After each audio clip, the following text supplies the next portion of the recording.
First of all, let's have a look at Hiketnung. And there are several ways several kind of ways that you can use code to make NFTs on Hiketnung. The first way is probably, let me bring my collection up. So the first way that you can publish an generative NFT on Hiketnung is to create an image out of your NFT, out of your generative system. Sorry. And let's see, I guess this could be an example of this. Maybe it's a GIF actually, but yeah, you can export a static image or a GIF and then just mint it on Hiketnung or any platform for that matter. And that's probably the most straightforward way to go about it. You don't have to worry about optimizing your code, making making sure the interaction works or anything like that. You just export an image, export a GIF, and you're done. That's it's gonna be a of course it's not gonna work. Things are always very slow to load. So yeah, or video. Actually, on Hiketnung, this is a video, so you can also export a video. And here at the bottom, you can always see whether there is what type of file it is. You can open it directly on IPFS if you want to have it full screen or not. And Hiketnunk at the moment is a bit of in a transition state, so yeah, there will be some issues. But yeah, this is an artist I really like as well, doing this pixelated women series, and yeah, this is I believe these are GIFs, and then you can have also publish your NFTs as actually an interactive page, an interactive NFT, which is going to be an HTML page that you encapsulate or you compress into a zip file and then mint onto the website. And if I manage to load it, oh, I found a GIF. So yeah, this is an example of a GIF exported as a Threshold Galaxies, I think that's from Andrew Baraton. And yeah, it's generated with a very nice generative system called Pico 8 that is usually made to create games, but people also use it for generative work. Pico 8 is quite fun. Yeah, so they call it a fantasy console. So yeah, you generate a GIF, you publish it, easy. Then looks like we're gonna have some issues with all my examples today. Well, um, it's the pains of being early. So, okay, I'm gonna show you some other stuff that actually loaded. Let me see what's working. Okay, yes, it maybe no.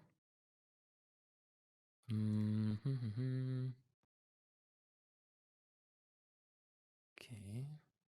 So I have some examples that did load, but they're a little advanced, so I wanted to keep them for later, but we might not have a choice.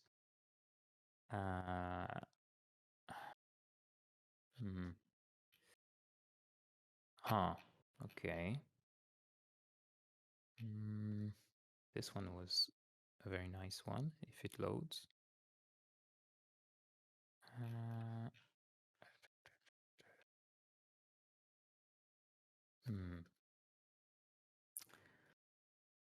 Yeah, okay. Oh, well. Yeah, there's lots of really cool stuff there that I would like to show you.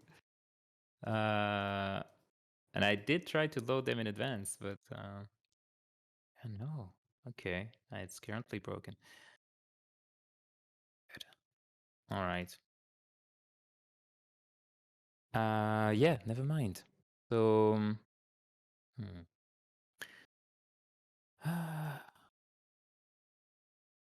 okay. So what you can do is to create an NFT that when you, for example, when you click it, it's going to generate a variation of it. And this is possible because this is done.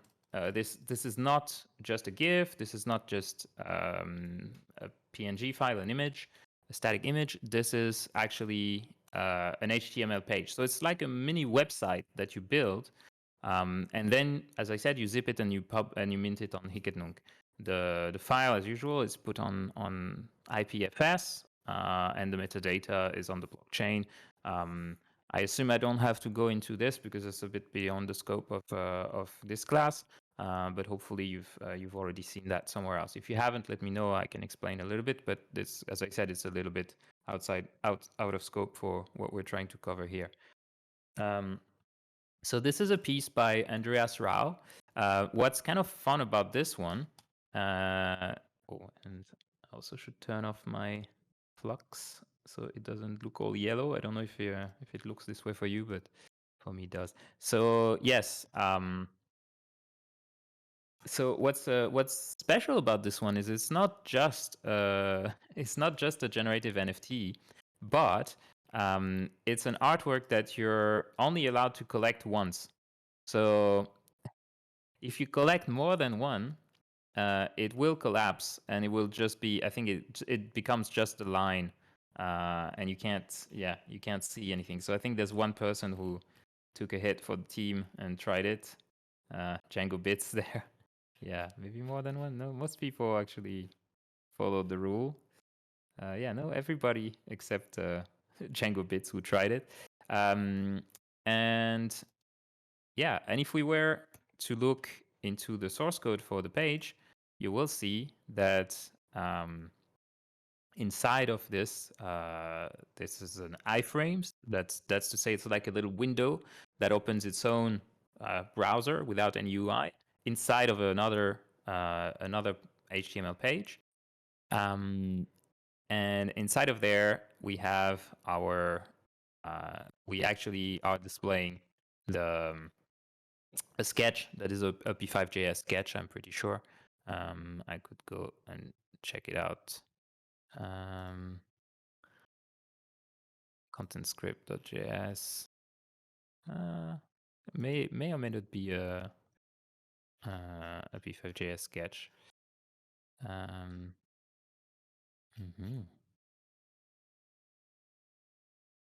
Yeah. Anyway, that's there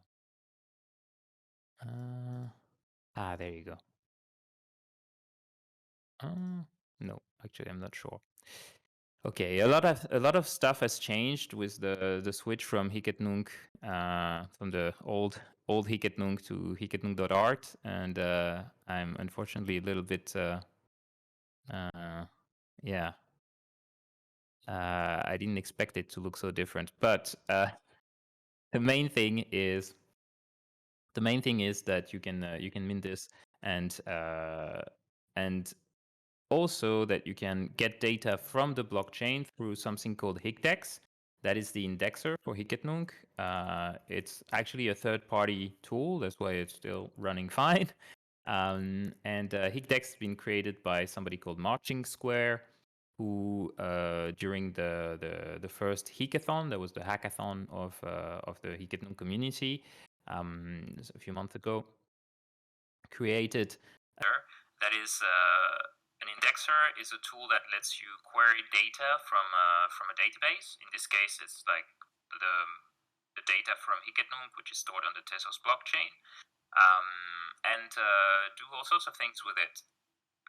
And in this case, it lets this artwork look for its own data, the data about itself, and who owns one. I've done similar stuff myself, which I can show you with one of my later artworks. Hopefully I can show you. But yeah, so an artwork can check who, and you can make it display different information or interesting.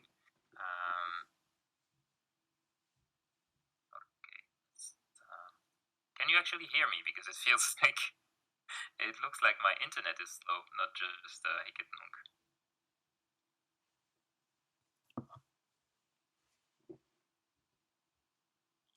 Yeah, we can hear.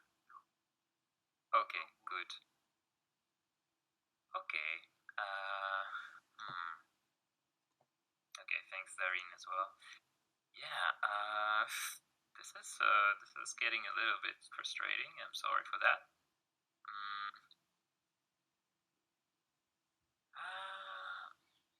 Okay.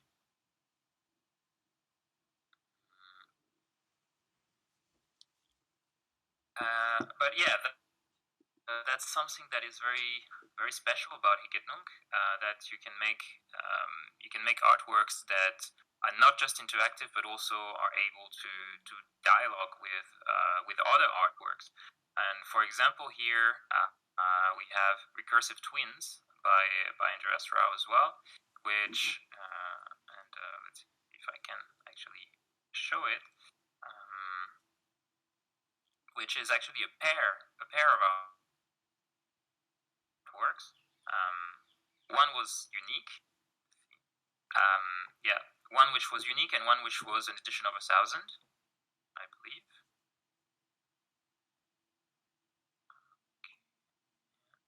Yeah, that's right.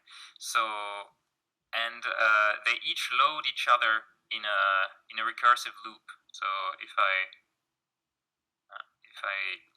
reload this one, and hopefully it's gonna work once again.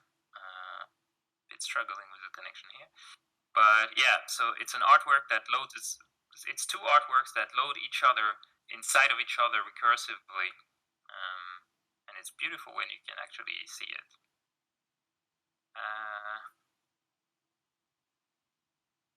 Oh well. Yeah, well, I'm glad you think it's cool, even though you haven't really seen it. But I was thinking that at least Twitter would be a fallback, so I can show you the stuff on people's Twitter feeds. But apparently, this also doesn't want to load. What can I do about this?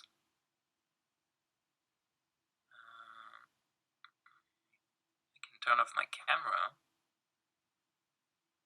Maybe that helps. No, not really. Okay, can we at least show this?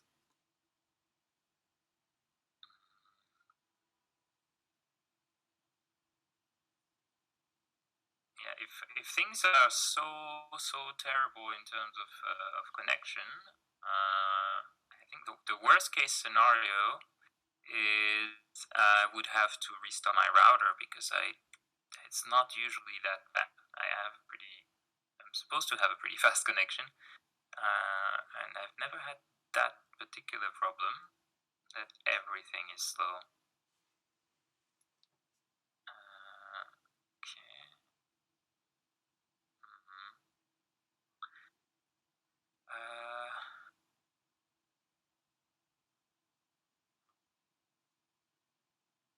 Yeah, so well, at least I can show you the Twitter thread for this one. Maybe. So yeah, this piece is called Adam, and it's an artwork that is destroying itself. Sorry, that destroys itself as more people purchase editions of it. So it's 10,000 editions, which is the maximum number of editions you can do on the Hicketnon contract. And it's composed of letters. It's a big block of text that, in fact, is the text for the chapter. So book 4, chapter 2 of The Wealth of Nation by Adam Smith, is a Scottish philosopher who introduced the idea of the invisible hand of the market, and that's sort of a cornerstone of the neoliberal philosophy, and to a large extent of the whole sort of anarcho-capitalist ideology that is very present in the crypto community. and I wanted to comment on this.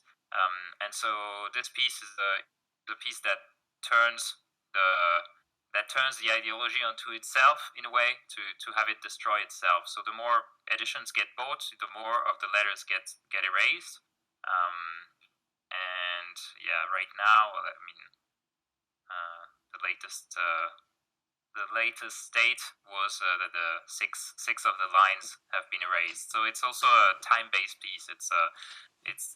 I see it kind of as a performance piece for between myself and collectors on Hiketnung, with the idea that it can keep going for quite some time, because it's 10,000 edition each for about 4 TES is a lot of money. So I didn't expect it to sell out immediately.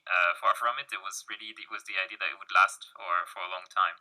And in the same idea, or in a similar idea of a duration-based piece, hopefully I can show you that. I made another piece that was actually my first interactive piece on Hiketnung, called 1,000 Years. And even if I can't show it, I can at least tell you about it. It's it's gonna load. It's gonna load eventually. So yeah, okay. So it's a square, but there's something special about it, which we might be able to see. It's normally spinning very fast. Really, it's ridiculous how slow everything is.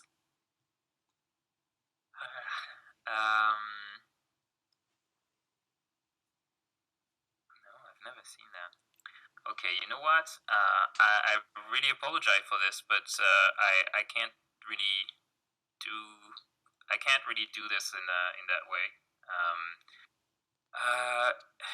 If I can't show you the work, it's okay. Well, I can show you this, and then I'll reboot my router, because it doesn't make sense. So we'll have like a 10-minute break max, where I will reboot my router, and then hopefully we get better performance, because I'm sorry, but I don't want this to be stop and go where I keep complaining about the connection. I can also share the link. That is true. Good idea. I hadn't thought of that. I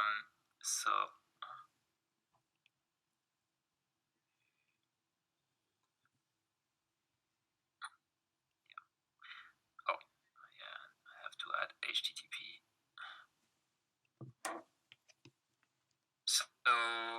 So this piece is called 1,000 Years, and the idea is that it is an artwork that this square is going to keep spinning, and very slowly coming to a rest over the next 1,000 years. So it will be completely still finally on the 21st. The 21st of March, 3021. So that's it's technically extremely simple. It's just checking which day it is and how close we are to the 21st of March 3021, and then calculating the speed of the rotation based on this. And so it's going to slow down, but you'll have to wait 1,000 years to see it. And so those I think Adam and 1,000 Years are two pieces where I was playing around with the possibilities of interactive NFTs on Hiketnung. And there's a lot more you can do. Let me see if I think this was loaded, and then I will reboot. No, it wasn't loaded. Ciphered. So the creator of FX Hash made a kind of a fun one with a similar technique, where the collector's wallet addresses or username, if they have one, are represented in the artwork as blobs that move around. I don't think the motion is very meaningful, but it's not really based on data. It's based on the mouse, so they're sort of following the mouse, but also avoiding it. I don't remember exactly what's going on. But yeah, so there is an interactive element with the viewer, but there's also an interactive element with the collectors. So yeah, so you can really have a lot of fun with the indexer.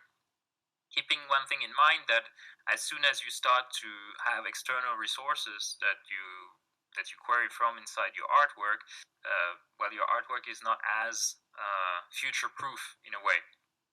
Looking up the date of the date of like what time it is and what date it is right now, this is fine. But if you have to look up an API, well, maybe that API doesn't exist in 1,000 years. So this is something also to keep in mind, that the more the more we go into those advanced use cases, the more fragile your artwork becomes, by definition. And this, you can do a lot of things to try to make it more robust, but well, I mean, in the end, the universe is going to die, and and all of our art will be gone. So nothing lasts forever. But yeah, an artwork that has more of these features built in will be also, by nature, less robust or less future-proof as an artwork that is just an image or a GIF. Even yet, just a simple interactive artwork is going to be a little bit more fragile. So it's just things to keep in mind. All right, so we'll make a brief break. I'll reboot my router and I'll be back in a second. Yeah, don't go anywhere. See you in a sec. And if you have questions in the meantime, please ask them on Discord, and I will try to answer them afterwards.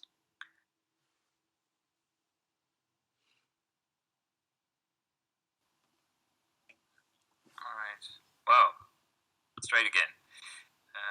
I'll cut my camera and stick to sharing screen only. Let's see, does this work better now? Does it though? Does it? Well, Pierre asked a question. So, what is the community's recommendation / comments about object.com versus hen.art? So, well, Hiketnung.art is a mirror of the original Hiketnung website, so it's pretty much exactly the same as what Hiketnung was.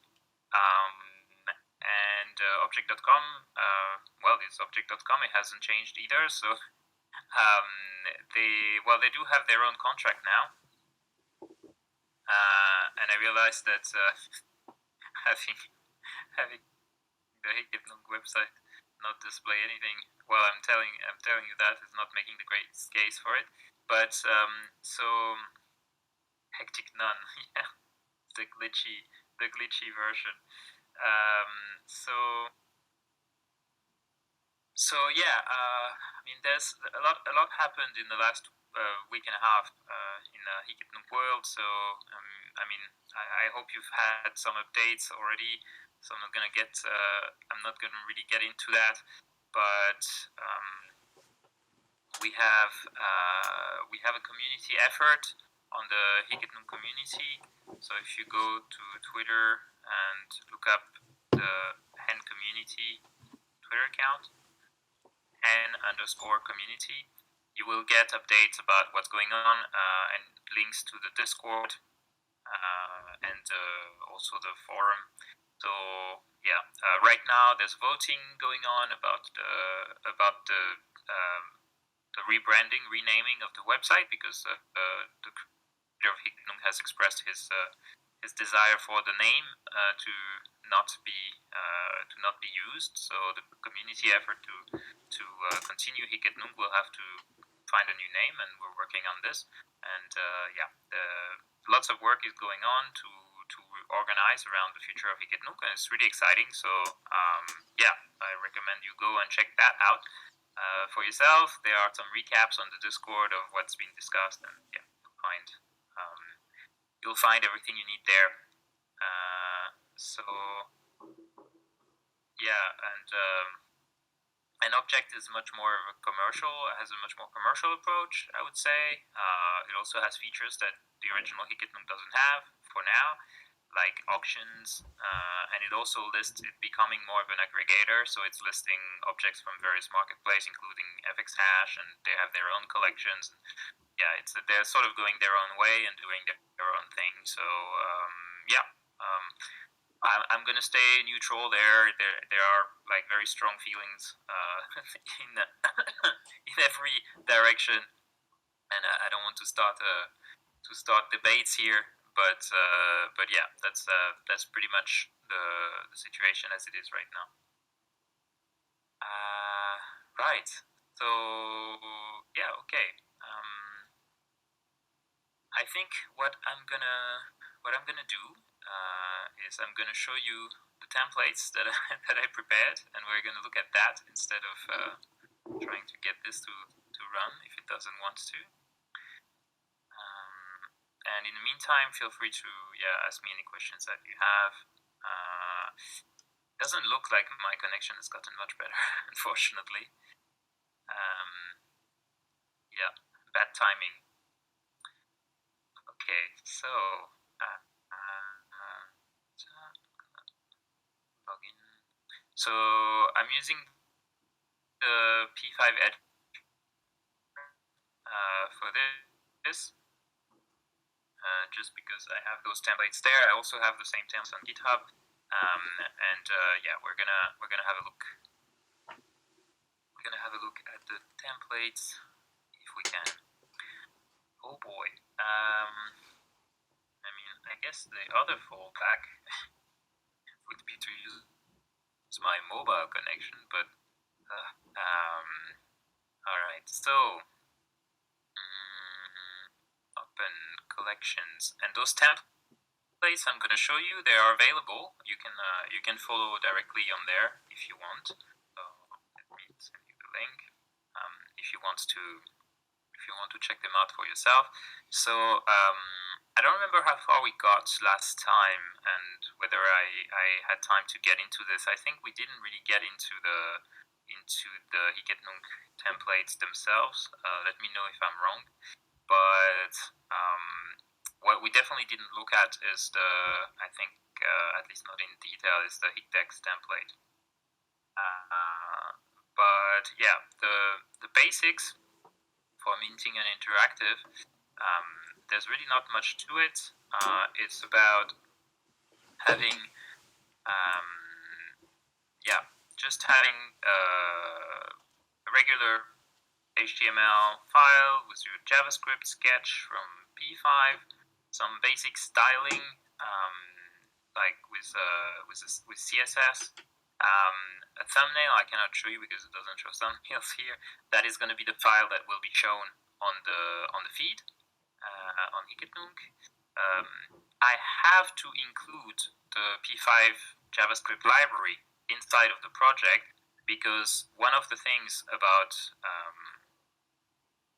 Higetnung about interactive objects on Higetnung is that you have only a limited amount of things that you can query from outside of the object itself. So Higetnung limits the amount of sources that you can ask data from. So you can check data from the blockchain on using Higdex, but also those Baking Bad and other kind of Tezos-specific websites. There's a list of APIs that are available here.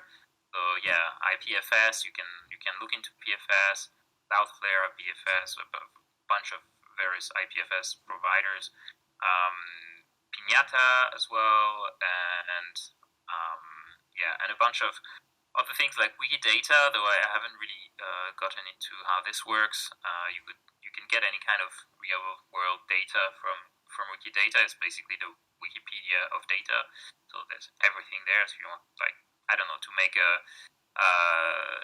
artwork that uses the population of various countries in real time. Well, in real time, as much as can be. But yeah, if you want to do that, you could use Wikidata. Though I can't show you how to do that because I haven't really figured it out myself. And then so lots of crypto stuff out there. Plus, I think Google Fonts is a thing. But yeah, as I mentioned before, say you decide to use a Google Fonts. I think it was there. Is it not there anymore? Yeah. So say you decide to use Google Fonts and use specific typefaces in your artwork that your artwork depends on it to look good. And then Google decides, as Google sometimes decides, to discontinue Google Fonts. I mean, it sounds impossible right now, but so they did a lot of things that Google closed because they decided it wasn't profitable for them. What happens to your artwork? Well, you can't update it because you can't because it's on it's on IPFS. You don't control that. As far as I know, you cannot update it. So yeah, if anything breaks in the APIs that you're using, well, you're pretty much out of luck, and your artwork is going to be broken. So yeah, that's something that's really important to keep in mind. As well as, and that's something quite unusual for most developers, I think, that, well, if there's any bug in your code itself, well, you can't fix it later. So yeah, you have to write your code in a way that everything is working just as it should and will forever, or be broken forever. It's a challenge, but that's also exciting and interesting. Forces you to keep things simple. But yeah. So what was I talking about this? Because you cannot request the P5JS library from what's called a CDN, a content delivery network system. I don't know, but yeah. So usually you would just say, "Oh, I want to use the latest P5JS library," which you could do this way it's already done this way. Sorry, in the default template on the P5JS editor. See, it's gonna go to Cloudflare to get not Cloudflare IPFS, which would work, but just Cloudflare.com, requesting the latest P5JS library and the latest P5 sound library, because P5 can do sound stuff as well, which is cool. Yeah, you cannot do that, or that wouldn't work on once you mint it. It would work inside the editor, and then you will try to mint it, and it wouldn't do anything. So, or you'd complain that the library doesn't exist, can't access it. So we need to put it in there. I also added the license because I think that's important. It's allowed to use for commercial purposes. There's no problem about that, but you need to include the license, so it's included. There you go. And there I will load our sketch, but also the P5min library. Right. So here, this basic template, I'm not sure if it does much. I don't remember what I put in there. Let me see. Okay.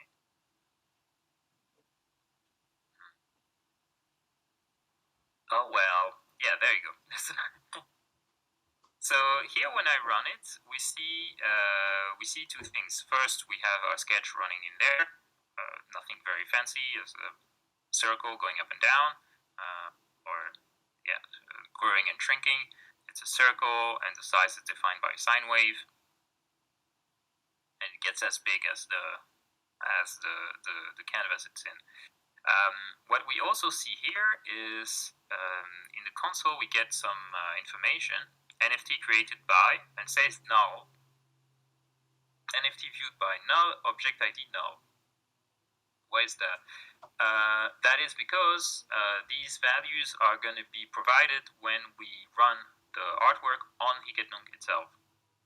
And if I could show you, I would show you that when you run, maybe this one I can show, that when you run a sketch inside of P5JS, yes, I can show you here. When we do that,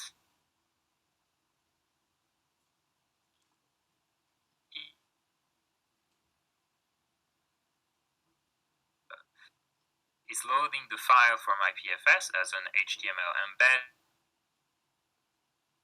inside of an iframe.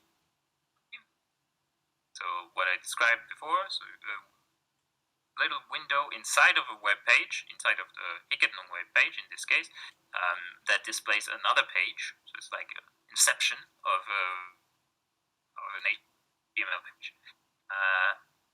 And so it's showing this page, but it's also showing it, passing it some, actually it was easier to see there. So creator equal, and then a wallet ID that goes until here. So this is the wallet ID of the person looking at the artwork. It's kind of weird, that should be me. Oh, no, creator. Sorry, where is me?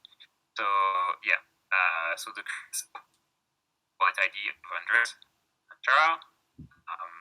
Then we have viewer equal, and then it passes it the wallet ID of the viewer, mine. And then what's got at later is very useful for the object ID itself. Because unless you give object its own number, you won't be able to know it at the time when you program the object. Because if I'm here in my editor and I'm like, okay, what's going to be the number of my project so I can look up the data? Well, it's not been minted yet, so I don't know that, and nobody can know that. That's also going to be the case if I'm trying to mint, and I'm pretty sure I won't be able to show this, or maybe I will. Let's see.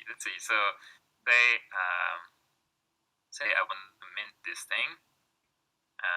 So I go to Hiketnung, downloads, this, yeah. And then go test, editions 1, royalties, whatever. Upload cover image.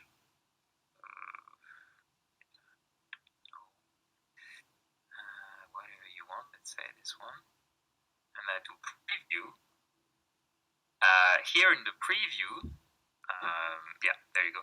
So here in the preview, it won't know its number either. So here I will get object ID false. So it can't give me an object ID because it hasn't been minted yet. So the object ID doesn't exist. It is capable of showing me who created it and who is viewing it because it's me, but it cannot tell me the ID. Does that make sense? Hopefully it does. So that means that if you want to test this kind of stuff, you will have to test it by viewing the data from another object as dummy data, or use any kind of dummy data, which I have in the templates somehow.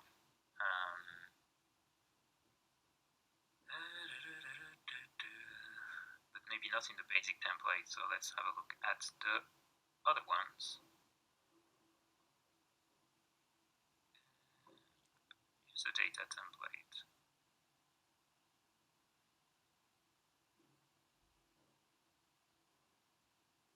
Yeah, there you go. So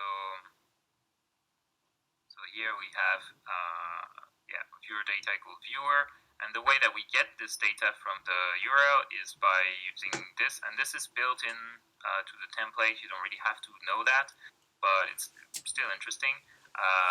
URL search params, so they are those parameters that we just saw. Window location search, get viewer, or get creator, or get object, and those are the same variable that we see here. See, creator, viewer, object. So we pass them, or at least Hiketnung passes them. That's something we don't have to care about. It's done by Hiketnung. And then in our code, we will catch those variables here and put them into those constants. And in my case, I use another variable to make sure that I can replace it with some dummy data. So say the viewer data is a dummy data that is mine, and then I run it. And this is a different sketch that I made to demonstrate this. So here it will look different depending on the person who's looking at it. So every time I run it, it should look different. except it doesn't because it's always me looking at it right now. But if I changed, like if I put somebody else's wallet ID, like say I go there and take the wallet ID from Andreas, if I was to mint this object on Higetnung, paste this. If I was to mint this object on Higetnung and Andreas was looking at it, that's what he would see. This one. As opposed to this one, which is what I would see. And consistently, him and myself, we would see either the yellow one or the pink one every time. And this is because from the wallet ID, I'm generating a seed that I use to seed the randomness or the noise. All things that would be random in the code are not going to be deterministic. So there will be a sequence of random numbers, but it will be always the same sequence of random numbers every time we run the sketch. I think we saw that last time already. Is that too fast? Is that too much? I know it's heavy. I was intending it to be a little more of a ramping up, but I had to skip a bunch, so now we're straight into the deep end. Yeah, do you have any questions so far?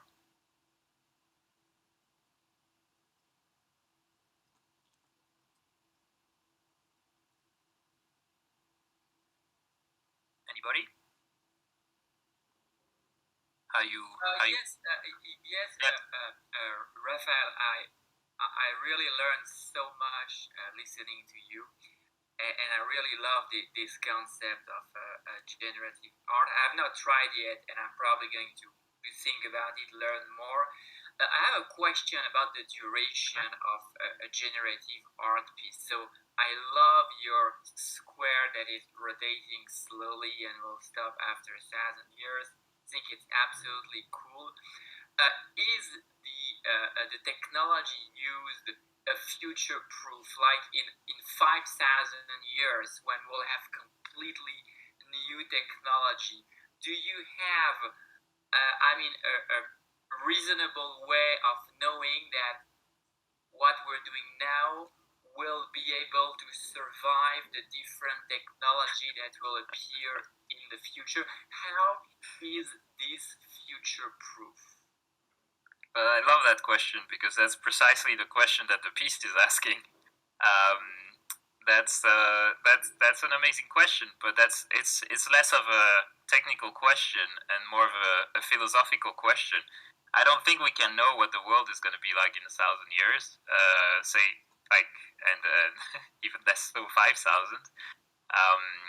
There are a few things you can do to ensure that your work is sort of I would say robust, as robust as possible. It's more of a relative questions, like how much more or less robust is your artwork compared to other artworks that are out there.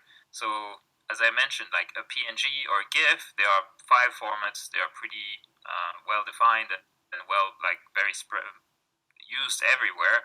And so yeah, it's likely that it's going to be you're still going to be able to view a GIF, or you're still going to be able to view a PNG in 50 years, one way or another. But just look at Flash, for example. Any Flash website that was still out there and didn't change didn't switch to HTML. You cannot view them in any modern browser right now.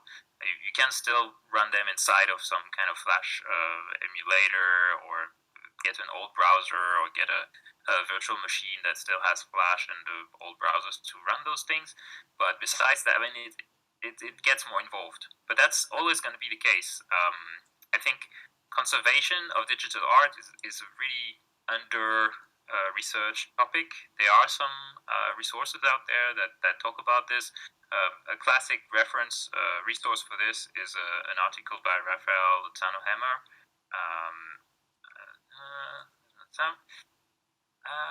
Was it conservation? Yeah, I can send you the link for this if it loads. Best practices for the conservation of media art from an artist's perspective. Yeah, this is the one. But yeah, I mean, I really, really love that question, and that's why I made the square piece, because yeah, is JavaScript still? Are you still going to be able to run some JavaScript in 1,000 years? I don't know. Is HTML still going to be a thing? Is the internet still going to be a thing in 1,000 years? Like, just think, what kind of technology from 1,000 years ago are we still using today? This is yeah, this is almost kind of the joke of the piece, if you want. It's like thinking about this idea of crypto and blockchain being this sort of perfectly future-proof system that is immutable and always there, and the ledger for 1,000 years. I don't know if I believe it. In the end, it's all about whether us as a society would decide to maintain these systems and keep them running and keep updating them so they are still running on new machines and in a new context, social context where they may or may not be relevant. I think these are questions we should ask, and that's also something about being an artist and especially a technological artist on a technological medium, and that's why generative art is it's kind of the perfect medium or the perfect art form for crypto art, in my opinion. Not discounting any of the other art practices that are happening in the crypto art sphere. I love it. It's beautiful. But there's something there's a particular chemistry between generative art or code-based art and blockchain, which is that it's the first time really for generative artists that we have a way to sell our art, to make it like to see it valued for what it is, and I mean, for some artists, they've been working for 20 years on digital art and pretty much never had any kind of financial success whatsoever in their art. They were doing it because they were passionate about generative art or computer art, but they had another job. And now some of these artists are finally, for the first time, being able to live from their art. And I include myself in that lot. I've been doing generative art for 10 years, if not a little more, but coding myself, for about 10 years. And yeah, I just since August, I'm able to make a living from it and be a full-time artist. So yeah, it's a big shift for a lot of people. And I don't remember where I was. So but yeah, because of the relevance of being a technological artist in a technological marketplace, is that I think we have a responsibility as artists, and to be honest, I would extend that to any other art form, but I think it's particularly true or obvious for computer art or code-based art, is that we have to be critical of the medium within or the context within which our art is traded and exchanged and discussed, and I feel like part of the responsibility of an artist, if we have any responsibility, and if we don't, then art is meaningless. Is that we have to question this medium, we have to question this context, we have to question this market, and all of the crypto ideology that goes behind it. Well, the environmental aspect, let's not get even into it, but that's extremely important. And that's kind of what I meant with the 1,000 Years piece, with Adam as well, and with whatever I do next. There's always going to be a little bit of this critical element, either explicitly or more insidiously. I think art is a Trojan horse, an ideological Trojan horse in the crypto world. At least that's my hope, that we can push different narratives and perspective onto crypto. It's a little bit sidestepping a little bit. Yeah, the topic of straight up coding, but yeah, you launched me on this, and I think it's something important to say. I hope that resonates with some of you.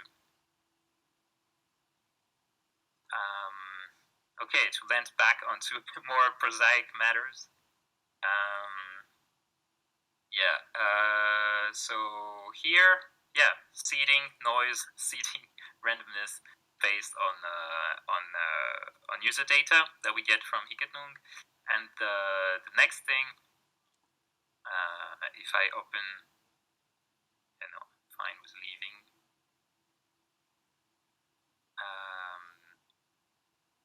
So Hikednung templates. User data, responsive. Those are. Well, I can show you the color palette one because it's an interesting example of what you can use that data for. Let me see. Dummy. It's gonna run eventually.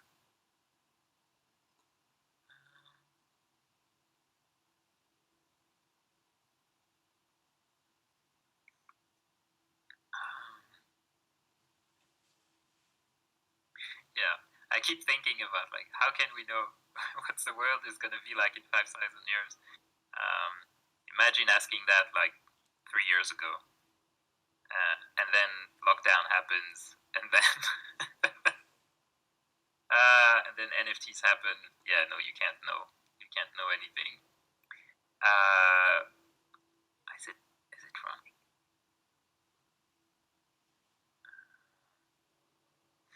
Is it gonna run? Well. But okay, there you go. All right. So here, I'm picking a random seed every time just to show what would happen. But so for each person looking, they would get a different palette. That's actually something I also did a long time ago. Let me see if I can find it.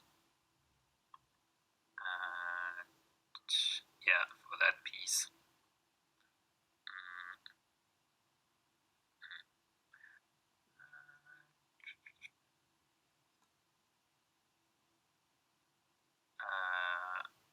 Forest. So forest is a piece that will look different for each person looking at it. There's no notion of buying or owning it or not owning it. That doesn't matter. But each person who looks at it will get a different color palette, and it's built in a certain way that depending on the color palette, it will have a slightly different aspect. So the pattern is gonna look slightly different depending how many colors there are in the palette or how contrasted they are. And you can see some examples here. Sorry. The scale also, I think the scale changes also a little bit based on the viewer.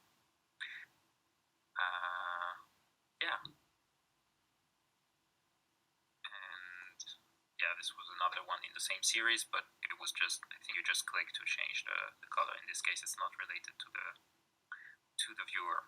I was experimenting with different ways to have these things really responsive.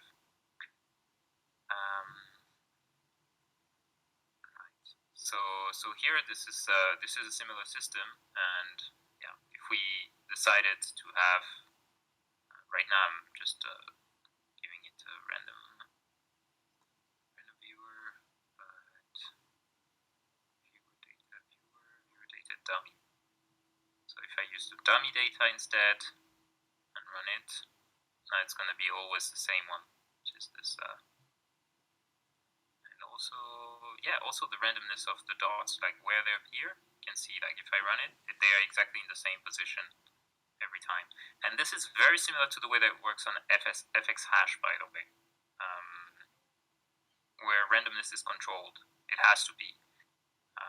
You're only allowed to mint on FX hash pieces that will look the same every time someone looks at them. You're not allowed to use randomness. I mean, I don't know what happens if you do. Probably nothing, but in theory, the principle is that it should generate the same randomness every time. right? So that's how it looks for me. And say if I wanted to see how it looks for Andreas, that's how it looks for Andreas. So every time he looks at it, it looks this way. All right. All right. So, are you ready to get into the real deal, the real stuff, the real hard stuff? Because now we're gonna talk about HICDEX. That's where it gets fun. That's when it gets real fun.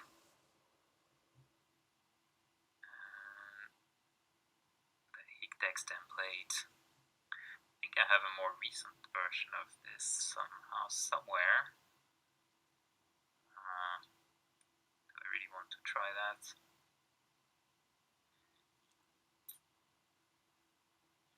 Object activity, I think that's the one.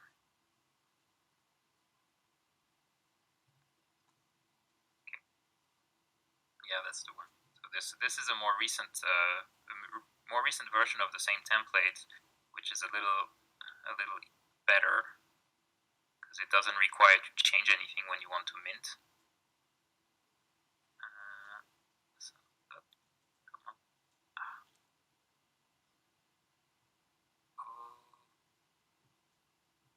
Okay.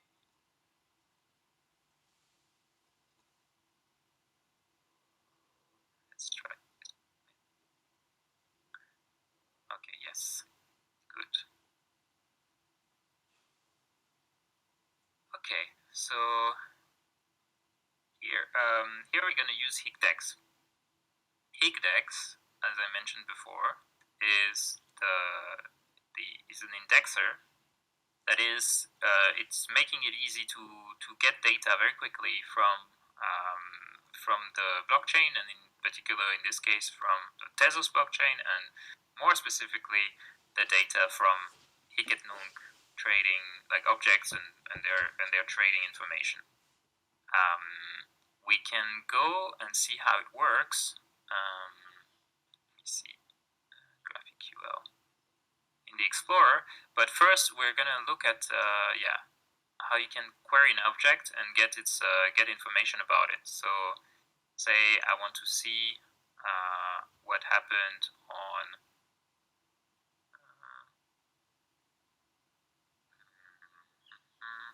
There are a lot of history there.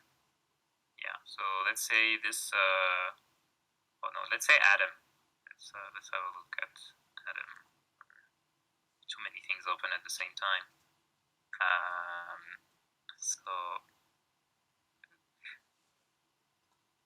So the object number for Adam is this 230177.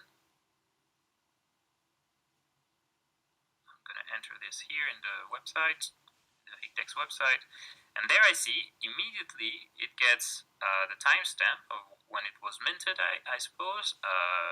Creator, that's me, my name and wallet address, the title, Adam, the description here, tags, metadata, where the IPFS file is living, where the thumbnail is, all of this information. And there we have the holders. So who owns how many editions of that piece? So yeah, you see most people have 1, but some people have 2, someone has 9. I don't know who that is. Cut a vault. Thank you. So yeah, and here you can see like the history of the swaps, what happened, and the trades. So yeah, it's like, well, they're all the same because it's all primary. But yeah, so you would see if there were like different pricing or different like secondary sales, you would also see different prices there. And yeah, who sold it to whom, seller, buyer.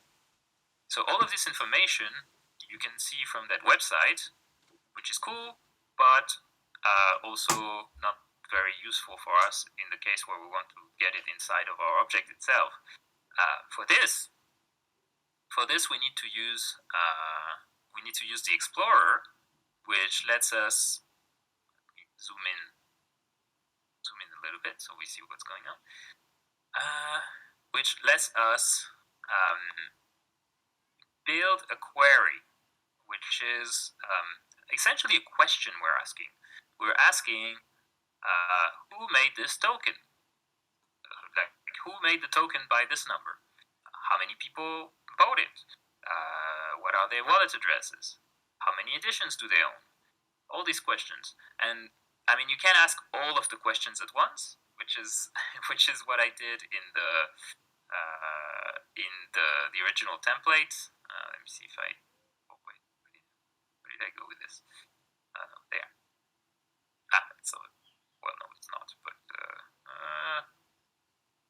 oh my, where was I with this? The editor. Oh yeah, it was there. So here I have a default query, which is basically the query from the page I was just showing you. The ID, the page from higtex.com, which gives you all of the data. But it's not very how to say, it's not very efficient, and it's not a great idea to ask for all of the information if you only need a little bit of information. So here we're asking like, oh, who's the creator, what's their address and their name, what's the description, the display URL, the ID, whatever, the file type, royalties, how many, all the swaps, all the trades, all the token holders. So you typically are not going to want to use all of this information all the time. What you're going to want to do is to build your query for the information that you only the information that you want to have. But here if we do run the original template, we're going to see nothing because I'm not passing the dummy data. Let me see.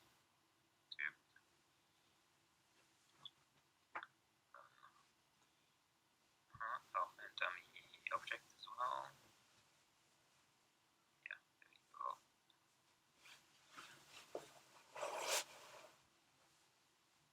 Yeah. So here we are able to check that for object number 67 954, we are an owner. So this is my wallet ID.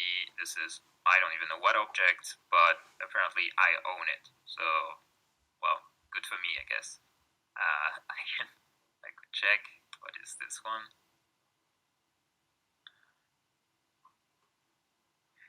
But yeah, so this is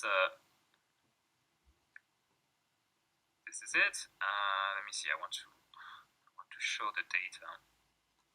Or maybe it's shown somewhere there. No, it's not. Let me show you the data that we're getting back.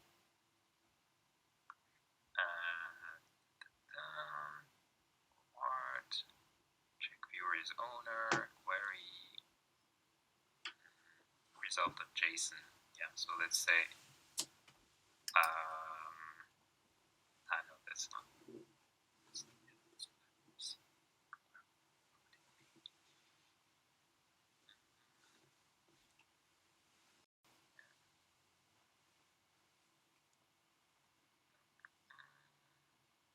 Fetching the data. Yeah, and here, viewer is owner data, then colors, get color.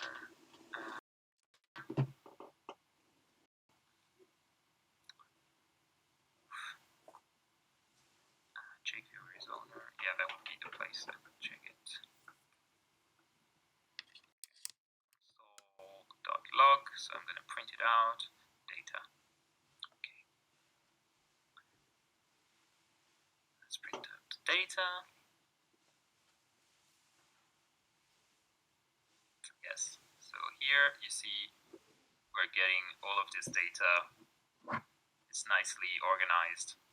And then we have to go into it and check for each thing that we actually want to see. But since we don't need all of this data, we're gonna filter it. We're gonna ask Higtex to filter it for us and just return the stuff that we need, because like that's a lot. That's a lot of data. I mean, it's very little data in the grand scheme of the internet, but for our like we don't need all of this. So yeah, holders. Yeah, see, like we can see who owns it, what their name and their wallet ID is. Memo Acten, with this wallet ID, he owns one. There you go. But we could construct with the Higdex Explorer, which I have somewhere. Way too many things open.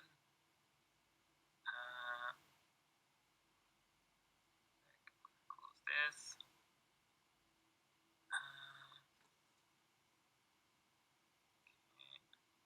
Let's make it a little bit of clean up.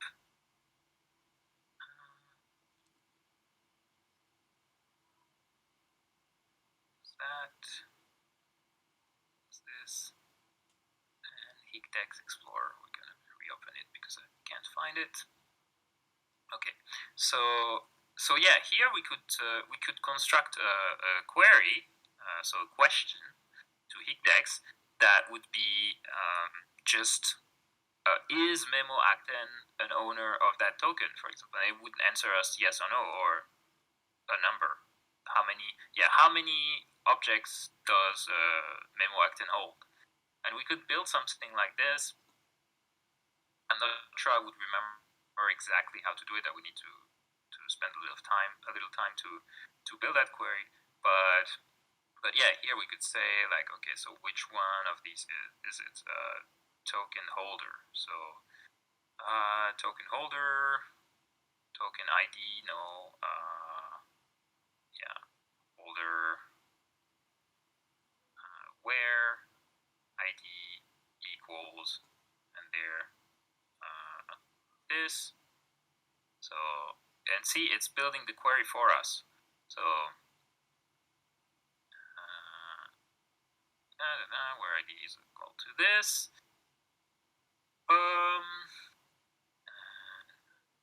Then holder.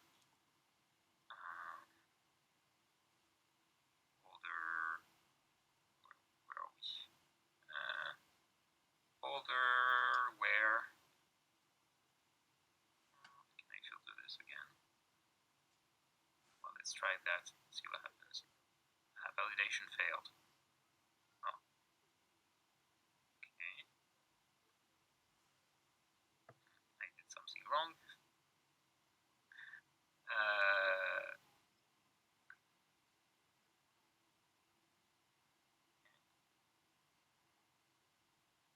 That's new.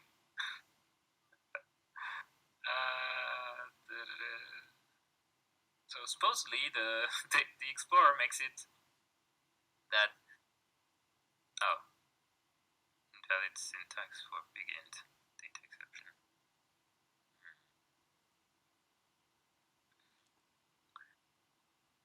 Oh, there you go. So this works. So let's say, okay, let's try again. Token holder. Token holder where the ID of the token ID. Token ID equal that.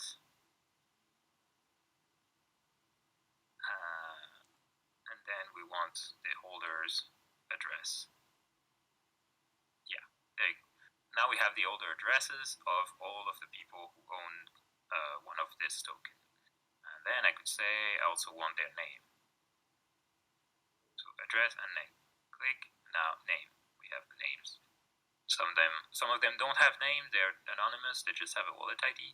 So if we were trying to display it, like in the ciphered piece with the blobs, we would have to say, yeah, display the name, or if the name doesn't exist, display the wallet ID.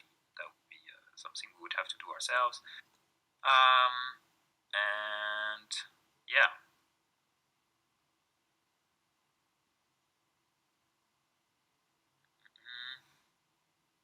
Yeah, and I guess if I wanted to do what I was saying, like, check if that person specifically owns, how many that person owns, I would would have to look into it a little more, but you get the idea. And with this system, with this technique, you can build your query, take it, put it inside of your template here. There, and you have a new query. Oh, I messed it up, but yeah, here. So yeah, I could paste my query and see it's much smaller, and I could use it. I mean, it wouldn't work in this case, I don't think, because I would have to change the rest of the code to understand what kind of data I'm passing it. But yeah, that's a much more efficient query than what we had before. So yeah, Higdex Explorer. There you go. And yeah, let's have a look at our advanced template for Higdex. Do we have any questions so far? It's I'm steaming ahead. I feel like I'm being way too fast, but there are no questions, so I keep going. If it's too fast, you have to ask questions to slow me down. That's the rule.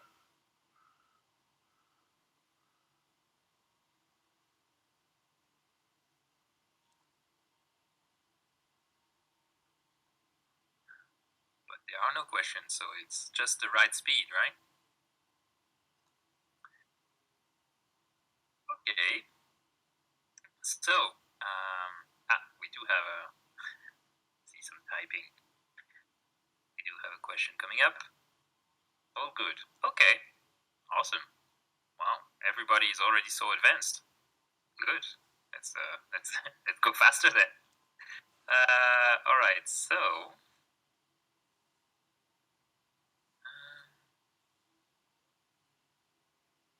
Actually, it's still running.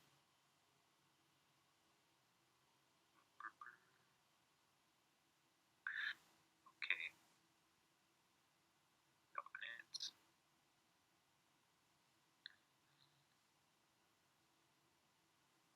Right.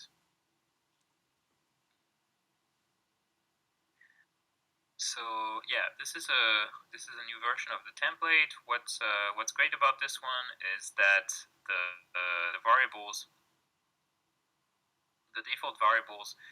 In the previous one, I was having it was a bit of a mess. I was having to switch between the dummy variable and the dummy variable for testing and the actual viewer, creator, and object variables from Higednunk. So I would have to change it before minting.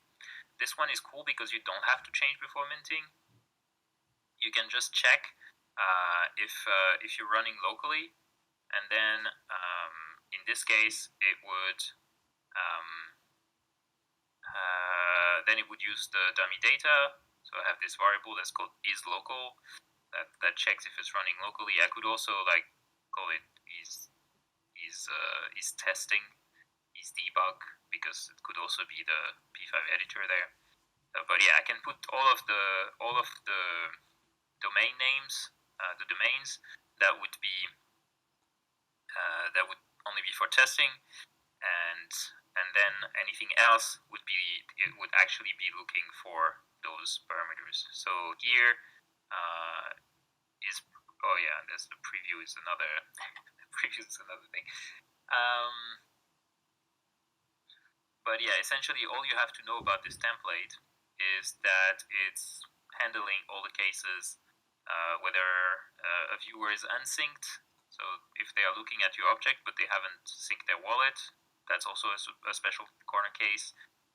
Or if you're in the preview page, actually instead of the object data or the user data, the creator data, you get the object data specifically. Sorry, the creator and the user, as we've seen before, you do get the wallet information in the preview.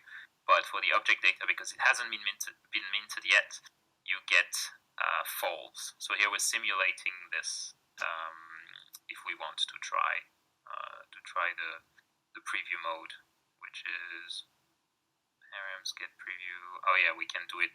We can pass it on there. We can pass it on also as a URL parameter. So to test it, we could do like this question mark preview, then it would be true. Yeah. So, and this way you don't have to set anything inside the code itself. It will be the same exact code that you will mint on Hicketnook. So right now, I think all that happens in this one is the size of the circle is different based on the wallet of the person watching. I'm not even sure about that. But let's see. Catch doesn't have an object ID yet, unable to fetch data. Object ID is false. I'm still running preview. I didn't want to go away. Yeah, okay, so here we're getting a lot of information, a lot of data. What is our query looking like? Yeah, okay, it's still the good old, the old query. Oh, one thing that's interesting about this is you can query data about the object itself, but you can also query data about another object. That's what we were doing. I had a few streams on Twitch with Mumu or Moon, and what we have built is an object that checks the data from another object. And what that means is you could make an interactive piece that will look different based on whether the person looking at it owns another object of yours. So you could say, okay, if you own the OG collector badge, or if you own my Genesis piece, then this piece will look different for you because you own my Genesis piece, or because you own more than 3 of my pieces. You know, you can really have some fun with this concept. I would say I think it has to be meaningful, like conceptually, but you know, you do you. If you want to make some gimmicky stuff and try out stuff, I think, yeah, you know, more power to you. Go ahead. On an artistic level, I think it's interesting to start thinking, okay, what does it mean to do these things? But it is possible. So any of that stuff is possible. The only thing you have to keep in mind is that it's not safe in the sense that you can't use it to do something that's exclusive to a person, because it's very easy to spoof. I can, just as you saw, like I could pass those variables through the URL here. I can also go here, and which was this. Okay. Yeah, I could go in the iframe here. Go in the iframe, get this URL, go there, and then change these variables. So I would say like, oh, the viewer is not me. No. The viewer is someone else. The viewer is Andreas, actually. Where is it? Yeah, I mean, but you get the idea, right?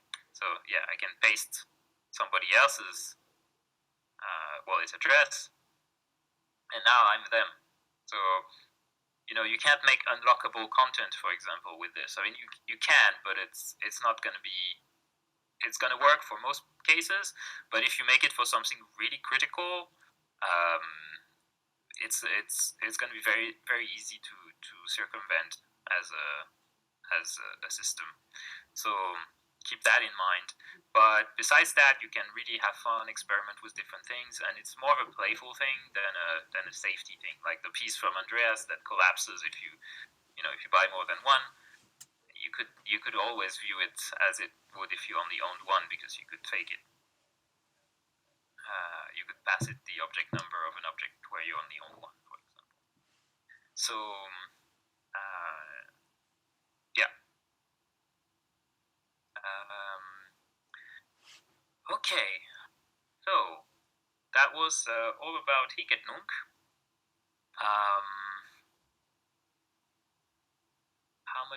How much more should we get into this? Like, do you have specific questions about things that maybe, you know, as I was talking, think you're thinking like, oh, maybe I could use this for my own work. Yeah, what are some things that come into mind? Maybe ideas or for artworks. You can ask me, and I can tell you whether it's feasible or not. Or yeah, or maybe you can ask me, can you do this? Can you do that? Or something else comes to mind. Whatever, any question. I'm here for this. You can also write it down if you don't want to speak.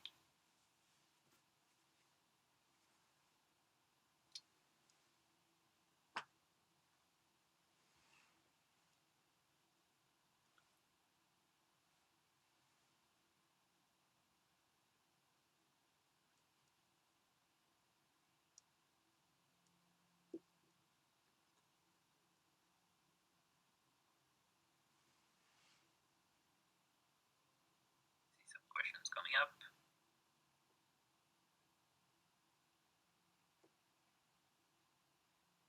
Meantime, I'm desperately still trying to get this stuff to show up.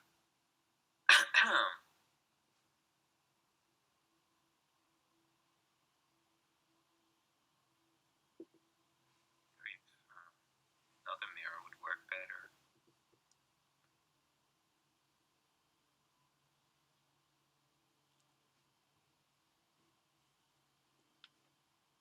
Look like it. You work in stop motion. Would like to experiment taking some of your stop motion animations to randomly react to one another over time. Yeah, absolutely. So, I mean, I don't know what react to one another over time exactly means. I can interpret it in different ways. I mean,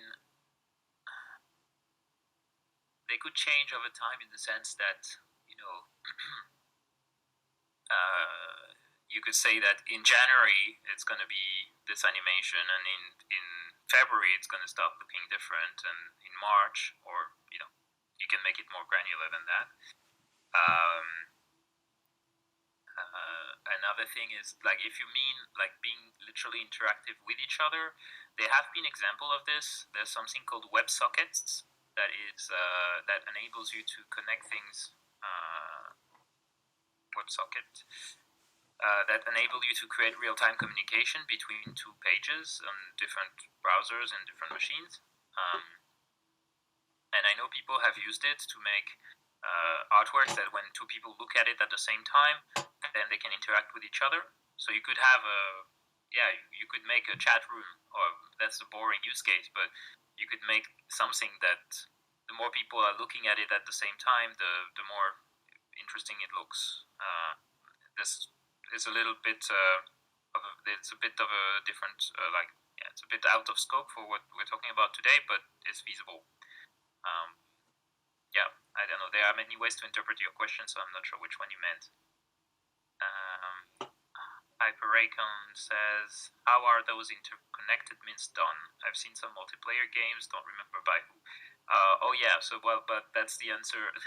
I said my answer to Zareen is the answer to your question. It's WebSockets. But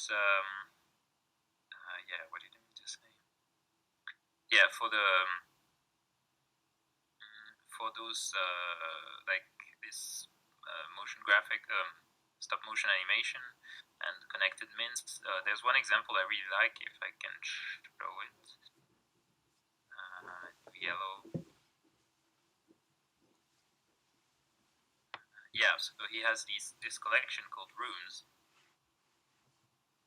and when you own, like, the more rooms you own, so it's interactive in the sense you can click and it turns on and off the lamp in the room. So that's already a fun little thing. But the twist is that sorry. So the twist is that the more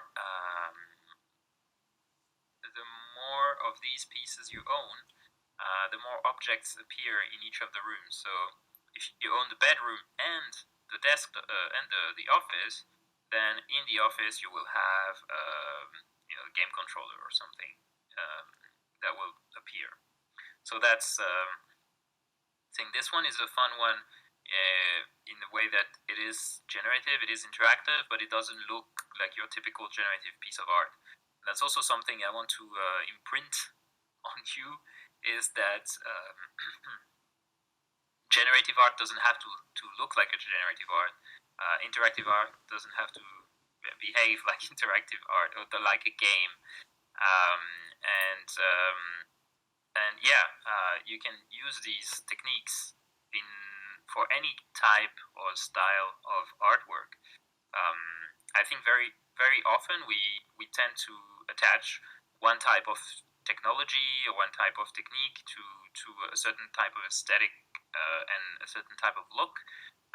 But it doesn't have to be that way, and very often the more interesting works happen at the intersection of different domains and different media. And so, like, feel free to mix media. I think one of the reasons I'm very happy to talk to you, and that's the second time the second time in this residency, but the second time I talked to the vertical crypto residency is because I think one thing that Mikkel does really well is bring together artists from very different perspectives with very different practices, and I'd love you to come out of this not thinking like, oh my god, this is overwhelming, because I know it can seem that way, but really like asking yourself the question, like, what little piece of this can I bring into my art to give it an extra twist, to experiment, to challenge myself. That's really the message here. It looks overwhelming. I'm sorry for that, but just wanted to remind you that it's a journey, and it starts with one step, right? So right now I'm showing you everything. Like, I'm showing you where I am myself in this journey, but I've been doing this for 10 years, so it definitely took a long time for me to get there, and you can already, like, based on the stuff that we saw last week, you can already do a lot, and then you can ask for help, and I have a Discord as well. You can always go there and ask, and people are really nice. Something like this, for example, where you just check if people own another piece of yours and then make it look different based on that. This is totally feasible, and if you apply yourself, you can totally do that, like something like that. Making custom queries and that gets really into the advanced stuff, but it was called advanced, so I had to deliver some advanced stuff. Was there another? Is it like streaming of data? Yeah, WebSocket. WebSocket is streaming of data. But wait, don't go yet. It's not over. We still have to talk about FX hash, and this is the new stuff. So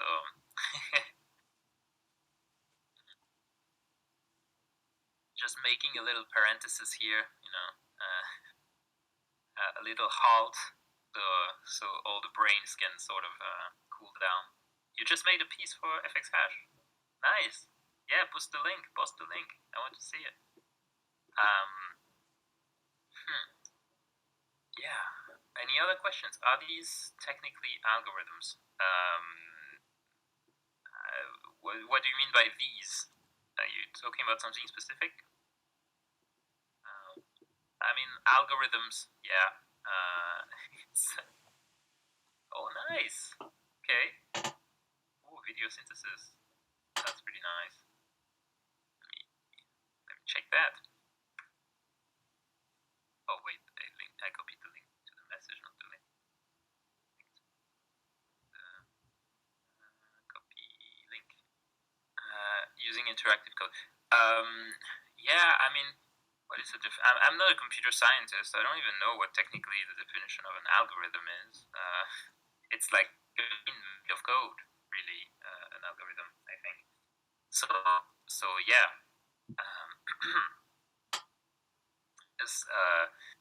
There's algorithm as computer scientists use the term, and yeah, it's a sequence of instructions. So yeah, it is algorithm. They are algorithms, but I think in the media, algorithm has come to mean something different.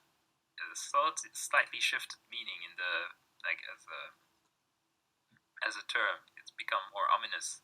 It's like a system of control or influence. I don't know. I feel like people think of algorithm like the Facebook algorithm.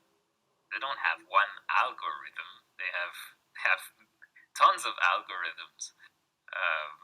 I mean, I guess you could say, yeah, like the whole system is one big algorithm, but it doesn't make much sense. Or the Google algorithm, it's it's a bit it's a bit of a weird thing, I think, to call. Yeah, to imagine that Facebook has one algorithm. Um, yeah, I don't know. I can't think of a good analogy for this, but yeah, I don't know.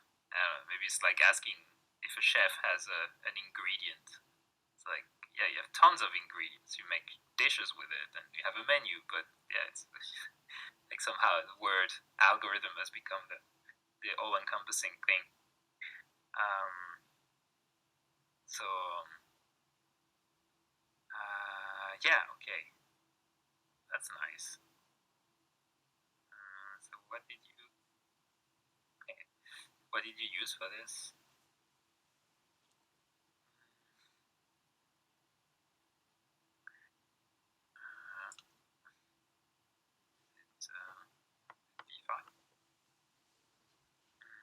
Think of an algorithm as a Rube Goldberg device. You have to reverse engineer it before you engineer. Hydra. Oh yeah, Hydra. Oh, that's nice. I haven't used Hydra at all, but I know people who swear by it, and it seems like a really nice tool. Hydra is like yeah, a video synthesizer, but you can write with code. That's cool. And yeah, so FX hash. Let's talk about FX hash for a little while. Jack, yeah, Olivia Jack. You've been in love with Hydra for 3 years. That's cool. Yeah, I mean, I had a lot of interactions at some point with Naoto, who's also a big Hydra fan. He wrote some tutorials and things.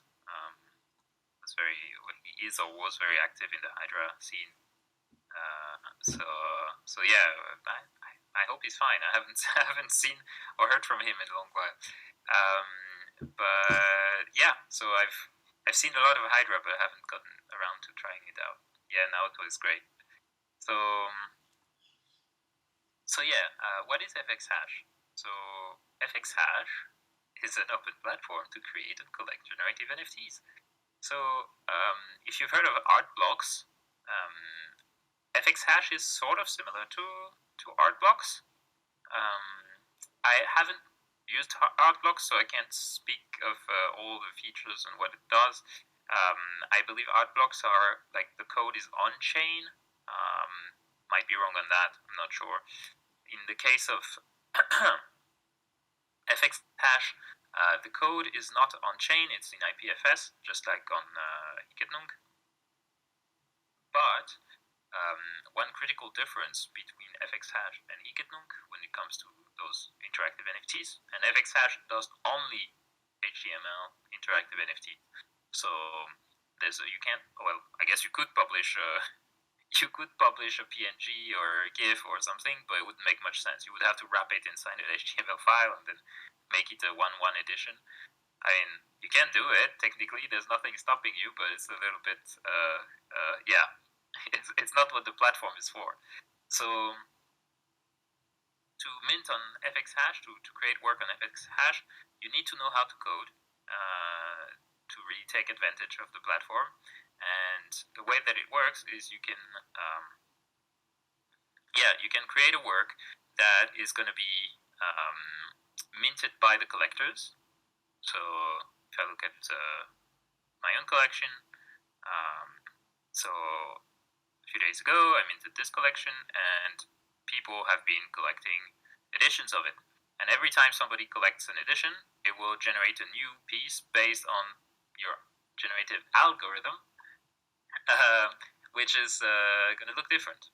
And you cannot exactly anticipate how it's going to look because it's going to depend on the hash, on a hash value. So that's a long sequence of letters and numbers that is specific to the moment and the person minting, and there's no way to predict exactly what that hash will be. It's a random sequence of letters and numbers that is defined at the moment of purchase. And so, yeah, it's going to create very different looking pieces. So yeah, I really like this one. And then people can decide, which ones they like better. But yeah, that's you can decide how many editions are going to be available, and they will be generated. And at the beginning, when you mint, they don't exist. They don't exist yet. They're potentiality in your code, and it's your job to, in the code, define what the possibilities are. So I can say, okay, there's going to be different color palettes. There's going to be different amounts of squares that overlap that can happen. There can be like more small details, things like that. So this one has a lot of detail. Some have less. Right. And so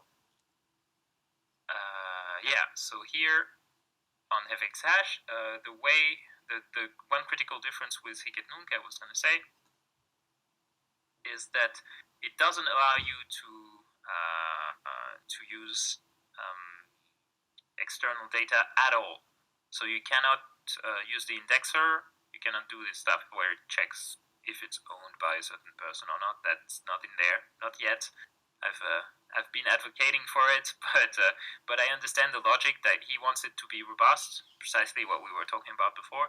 So if we want it to be sustainable in the long term, like adding the API access, that's a liability. So yeah, we'll have to see. Give me a second.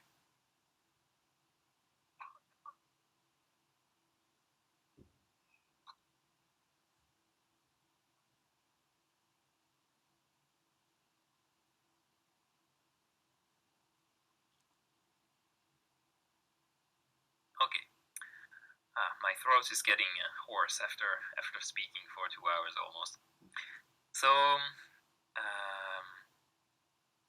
yeah. So yeah, here the website explains pretty well how the system works. So yeah, what I was talking about. So the Tezos transaction. So the moment when you mint it, it's going to generate this unique identifier of the transaction, and your sketch or your generative algorithm is going to decide how it's going to look based on that data.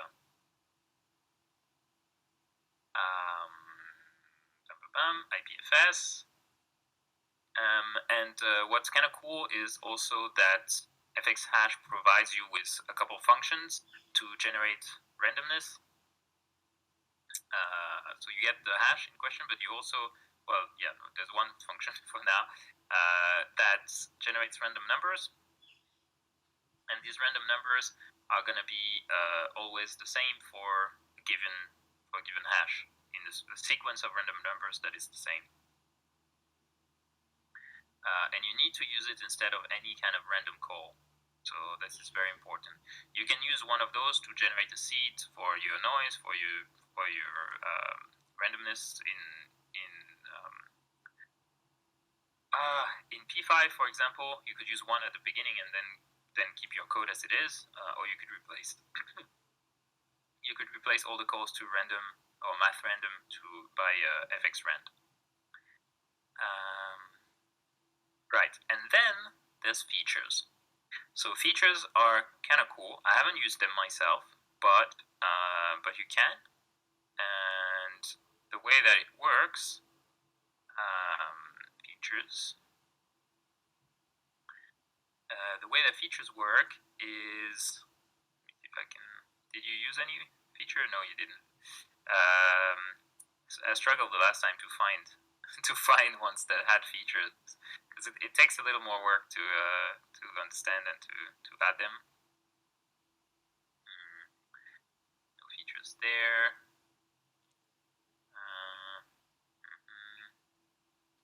Features. Did I? Where did I put the doggies? There were dogs. Dogs. Yeah, that was a cool project. Okay, yeah, woof woof.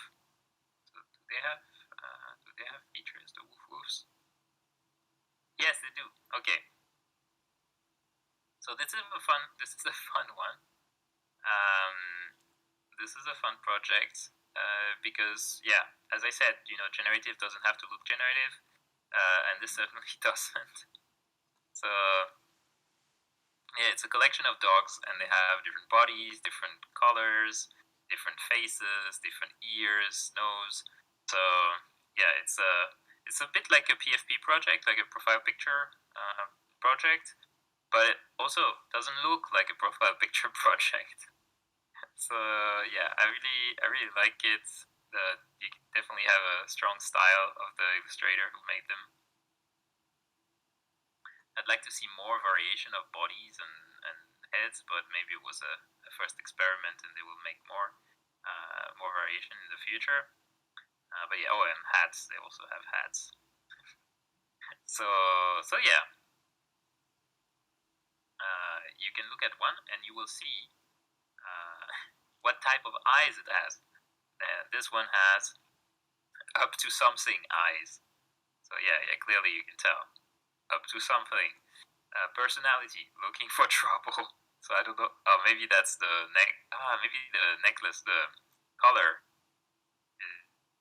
is the person probably. Snout, it's a pointer breed, flat-headed, spotted prim. Ears, fluff. So yeah, it has fluffy ears and it's spotted. All right. So that's cool.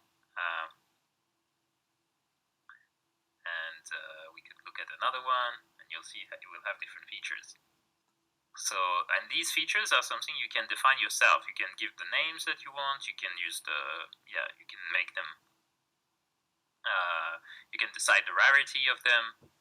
You have to do this in code, but yeah, you can control all of that. You can decide how many features it has, or you can decide not to use features at all, which I personally didn't. And that's an interesting question, actually. I will get to that in a second. But yeah, here we have eyes, 1,000-yard stare, personality, manipulative.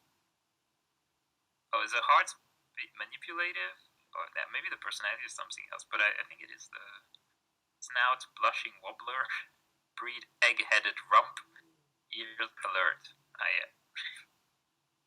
It's so cute. So yeah, even if you're a traditional artist, a painter, an illustrator, you can think of ways that you could use this, and maybe team up with a creative coder and do that together with someone. If you don't have to learn to code, but it's good to know what's possible, because then you have vocabulary you can discuss. You can talk with a coder, with a creative coder, and have a conversation. Collaboration is also really fun. And yeah, you could say like, oh, I'd like to have this and that feature in my piece. Woof. Yes. Woof woof. So yeah, what I wanted to say about features, and in this case, I think it's nicely used. It's fun. There's like the copy is funny. It's playful. It enhances the piece. In some cases, I feel like sometimes it becomes a way to tell people about the rarity of something, and it's like, oh yeah, this is really rare because there's only 1 in 100 that is going to be like that. What does that say about the value of that work in particular? Like, just because there's 1 in 100, then suddenly it's more valuable because it has I don't know, like a propeller hat. Why is a propeller hat more expensive than a magician hat? Because it's more rare. Okay, but isn't there something more interesting that we could do with that? Like, can't you just Can't you also create a generative system that is going to create a variety of things that are that have an aesthetic that is different? So I'm going to take my own work as an example once again. Sorry for like being self-centered in this way, but it's the only one where I can really tell 100% why it's been made this way.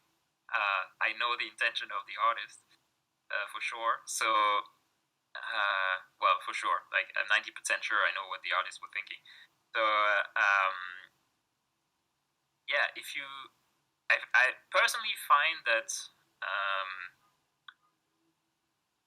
using features in this case would have been counterproductive, and then it's more interesting to have a system that has a large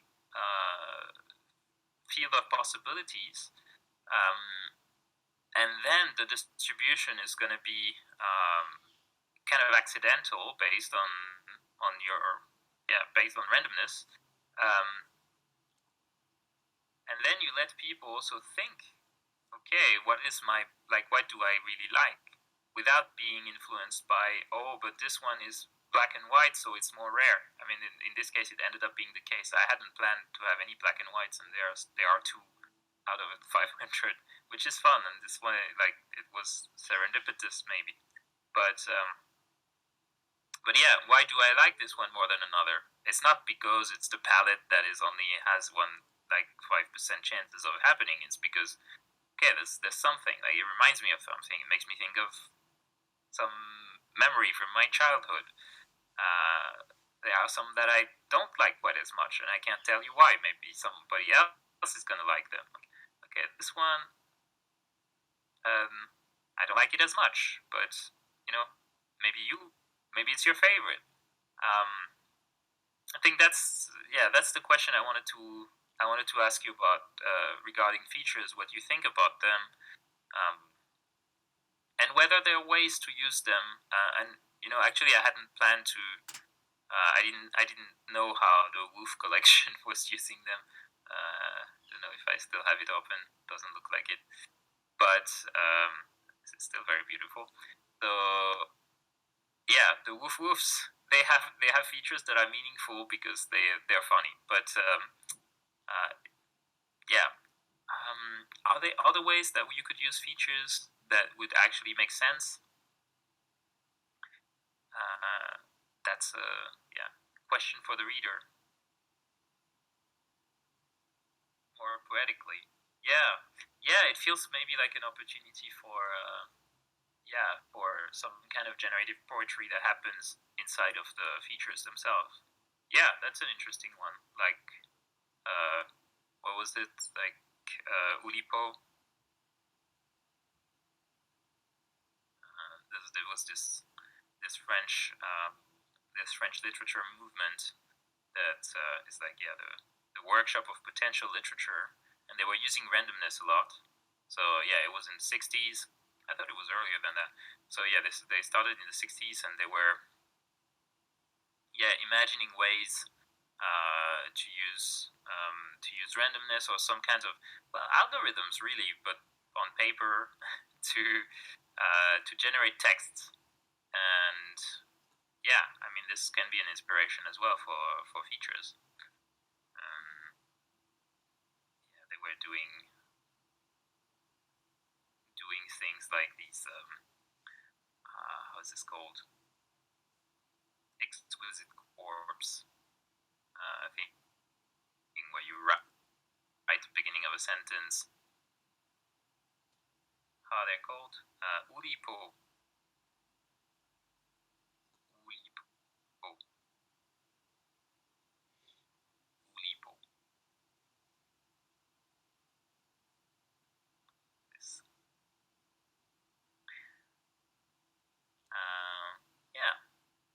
They were creating language games that were generating little and poetic.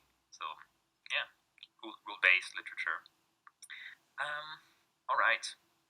So yeah, any other questions? We could have a look into the code of the template for FX Hash if some people are interested to go more into detail. I can show you how it works.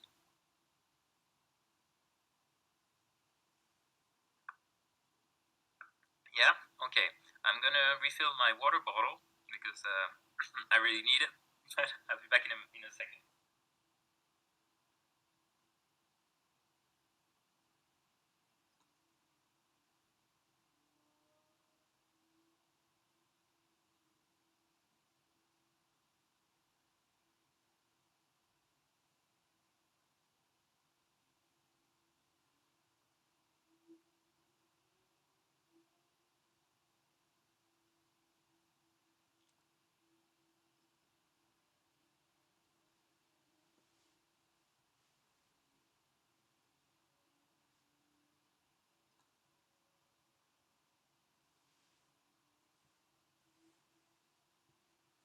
All right.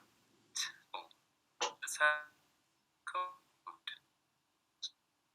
If you want into piece on FX, the first place you need to go is the guide. So on the website you see about and guide to minting a generative token, sometimes referred to as GT. You'll see, yeah, there you see GT.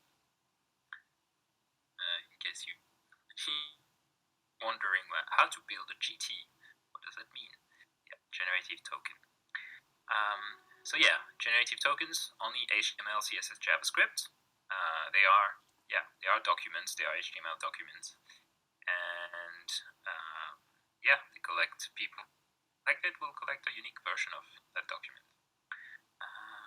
So yeah, what's important is that you do need to know how to code. You need to know how to create graphics in a for web to use FX hash. Otherwise, you're going to be very limited, or maybe you won't be able to mint anything. It's not like Hicketnunk or other platforms where you can publish an image or GIF or video. You need to code. So there's a bit of a barrier to entry, but once you pass that barrier, the world is your oysters. You can do whatever you want. So well, not entirely, but you can do a lot. So okay, so I'm gonna scroll down. There are a few things to keep in mind. Very importantly, that any resources that you link needs to be relative, so you need this dot before it. Otherwise, it's gonna break. Yeah. So this code is gonna be included in the template, and what it does is, I think, I don't even know actually. I haven't really needed to look into it. I think it generates. Yeah. I think it generates a hash. It generates a hash for you when you're testing it locally. It will be replaced.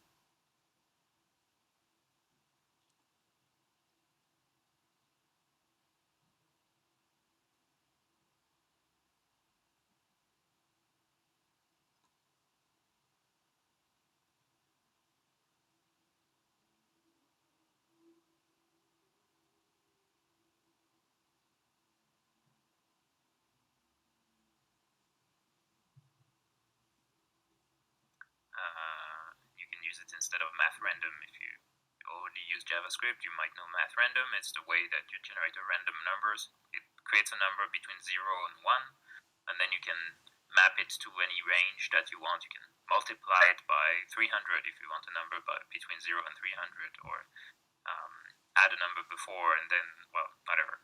You can choose the range. Yeah. So any processes that are happening in your piece that need some randomness, they need to be driven by these variable, this variable and this function. And then for the features, the way that you do features is that you create your features and then you store them. so that they can be interpreted later. So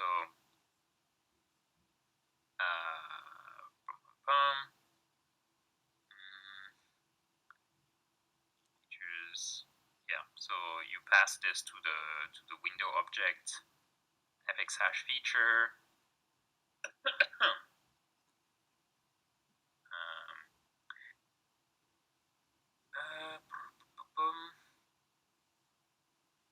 Yeah, exactly. So here, if you want to create like some rarity to something,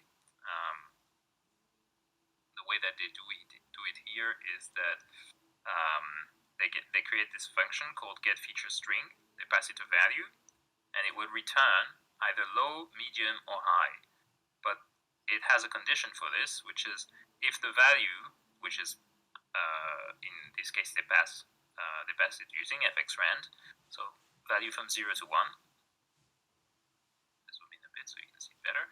So so yeah, the feature is called super, and we're asking to get a feature string by passing fxrand, which is between 0 and 1, and there we test this random value. If it's under 0.5, that means 50% of the time we're gonna get the low. Then if it's under 9, so that's 40% of the time. Confusing, but we already returned if it was under 5, under 0.5. So all that's left is values between 0.5 and 0.9. So that's 40%. Then we return. So that means we exit that function and we give a value to super. And finally, if none of these conditions were true, so if the value is above 0.9, so between 0.9 and 1, that's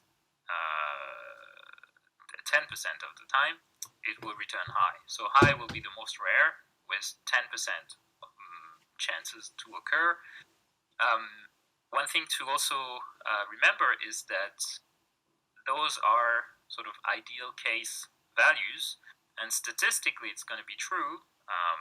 If you had like millions of editions, you would get very close, you would approximate those values. But if you have like 100 editions or 200 editions, you're only going to get approximately these values, and by random chance you could be quite off. It's the bigger the edition number, the closer you're going to get to those values, because that's how statistics work. And feel free to ask questions again. I know this is quite technical. So yeah, low, medium, or high. And then fx hash has something called the rarity module, which calculates what the rarity of is it rarity or rarity? I don't know. Which calculates the rarity of a given object. So where was I? Here. Yeah, I want to show you again on the dogs, on the doggies. Oof. Where are they? Oh, right, dog instead. Dog. Where is dog? What happened to dog? Show me dog. Oof, no. Oh no. Ah, there you go. So yeah, you may have noticed that when we were looking at the features, there was a number next to the feature.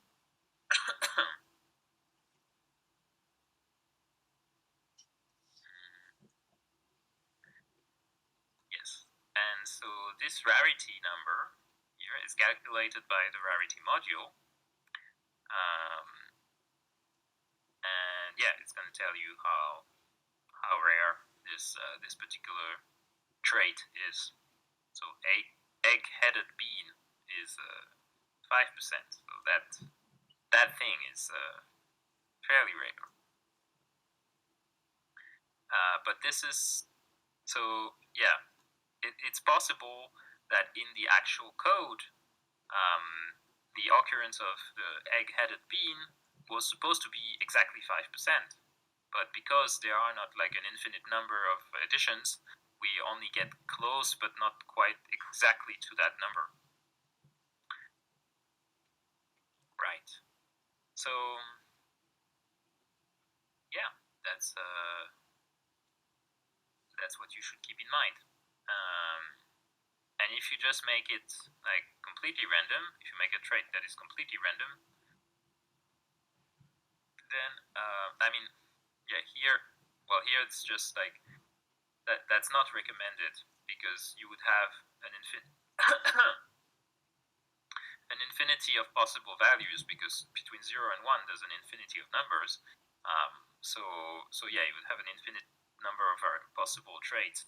So that's not great. You should define the traits explicitly to be a certain number of them, not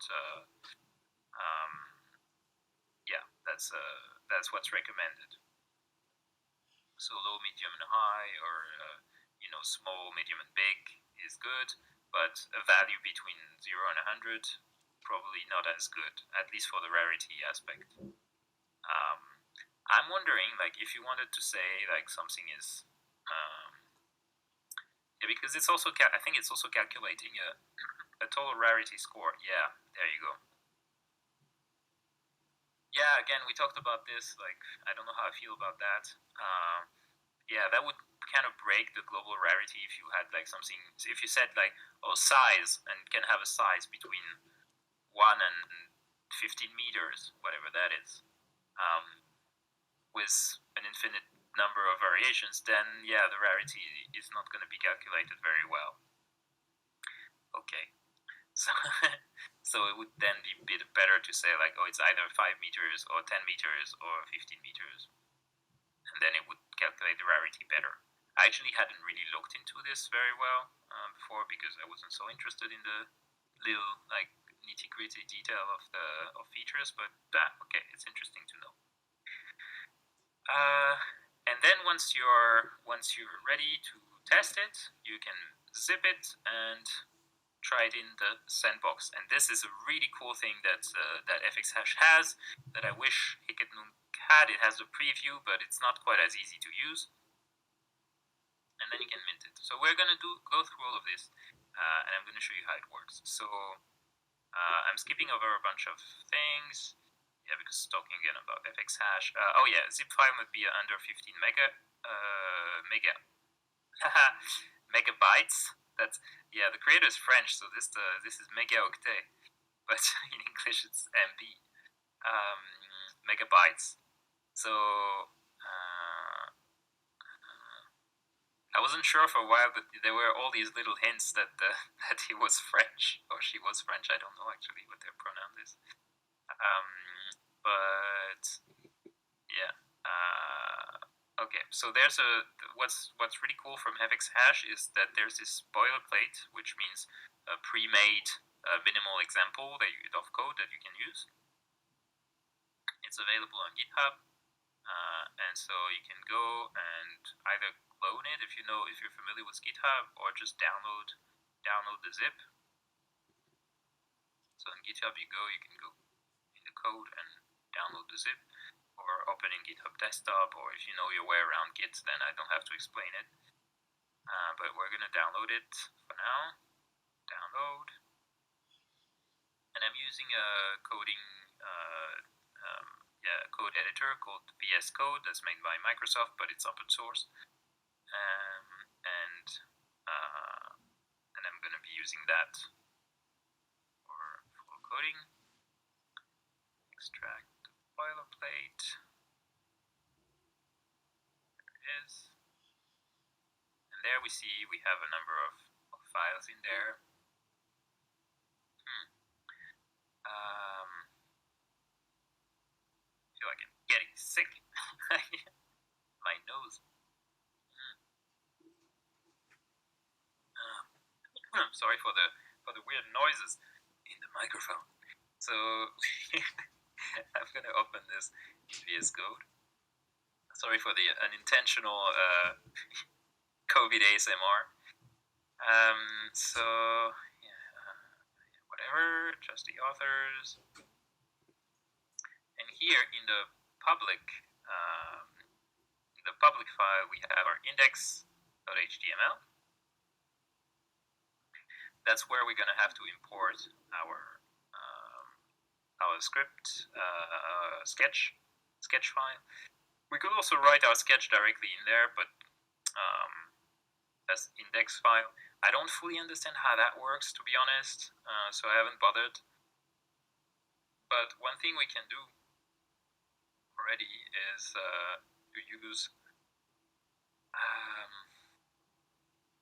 use the node package manager. Where is it?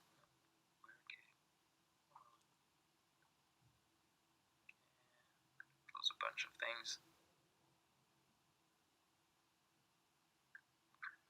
Okay. Windows decided that's not today. Computer says no. So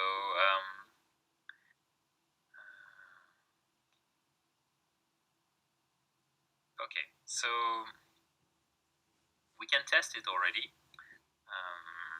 So I think I have to do npm I to initialize things. So this is going to install the node packages that are necessary. Right. When it's done, found zero vulnerability. Very good. We have our node modules that are installed. To be honest, I'm not a node expert, so I'm just using these commands. I don't fully understand what's going on, but sometimes you don't need to. So I'm fine with that. It works. And then I can do npm run start, I believe. npm start. Yeah, npm start works. And it's going to open a new tab in my browser with the default sketch from fxhash, which is this. Out a little bit. So yeah, it's this random hash, some pseudo random values. So yeah, it's showing me what we get from fxhash and from fxrand here locally. So you can see it did create a random hash for me and a bunch of random values here. I don't need those. They are just there to, like, as a demo. I can just delete this or comment it out because I don't want these stuff. I don't want this stuff on my sketch. Then I can see there's also a style which has this light blue. Say I don't want this to be light blue. I can say I want it to be white. But I think I'm gonna make it black for now. Deleted too much. Yeah, black. Nice black.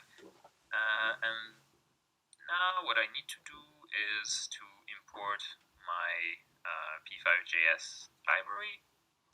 So let's say I'm just gonna get it from a previous sketch.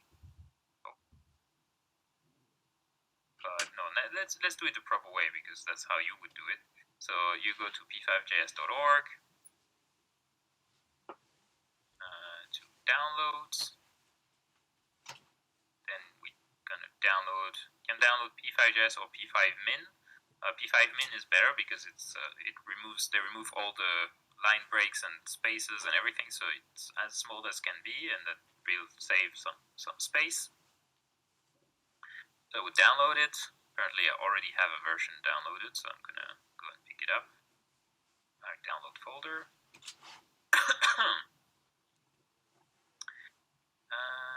p5.js, where is it? p5min, where are you? Sort by name. No good really. Sorted by name. Oh boy, so p5.me.js. Yeah. Okay, just drag it. No. Okay, well I'll download it again.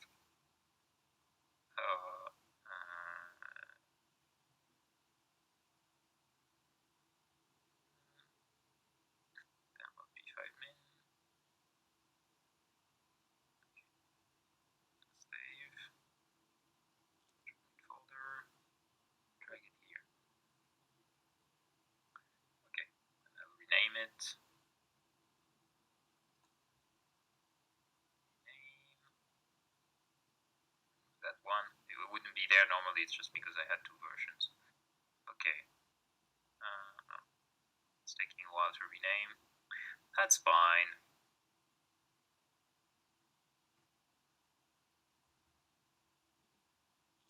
Oh well. Oh well. Yeah. Do you have any questions so far?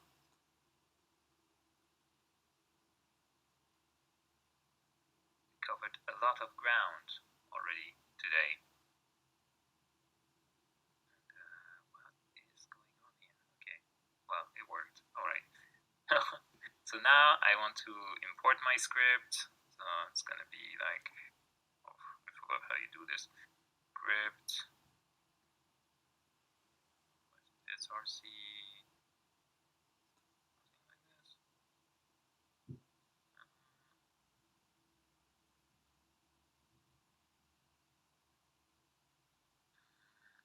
I think it's about that. So we need our relative link and p5.min.js.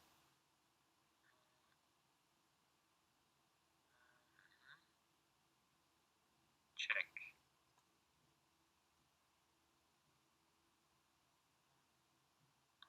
Script src. Yeah, that's how. Okay, so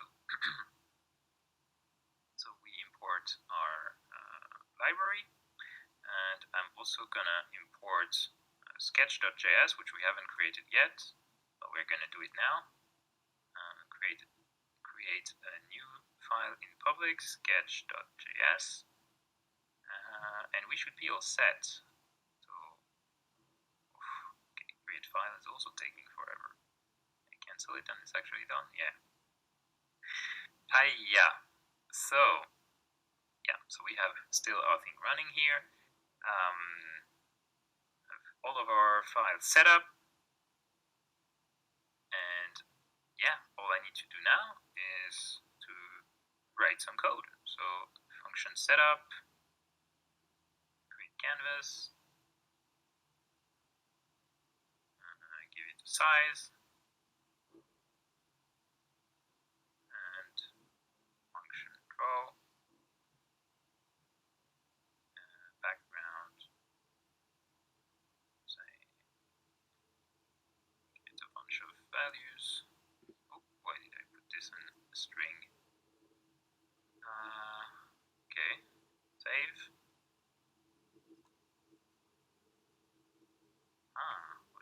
What have I missed? What have I forgotten? Scripts. Did I forget anything?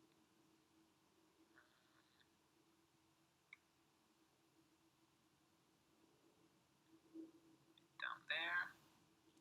Let's see what I'm doing. Sketch.js, p5min, p5.min.js, sketch.js. Have to go up here. Okay, yeah.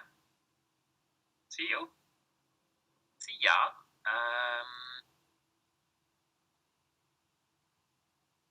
See ya. Yeah, by the way, if you want to, if you need some help and I'm not available, you can check my Discord, and there's lots of very nice people in there, which are always happy to help, which I'm very grateful for, because I also use it myself when I don't know what to do. There's some people who are much more experienced with coding than I am on the Burbs Nest Discord. So yeah, don't hesitate to come by and ask questions in the help channel or share some inspiration. It's a small community, but it's friendly and helpful. So yeah, here we should have been creating a canvas.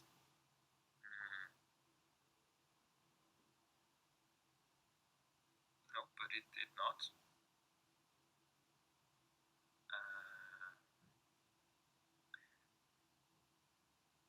Thank you for the node comments and VS Code workarounds. Not a manual thing I do in Atom. You did it just a comment. Yeah.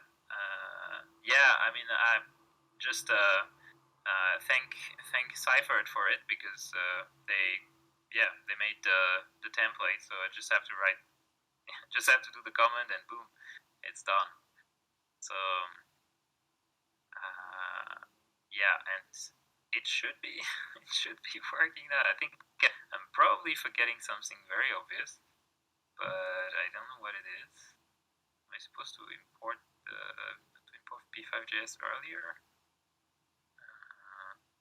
Wait, maybe this needs to be mentioned. That is JavaScript in the Sketch.js import.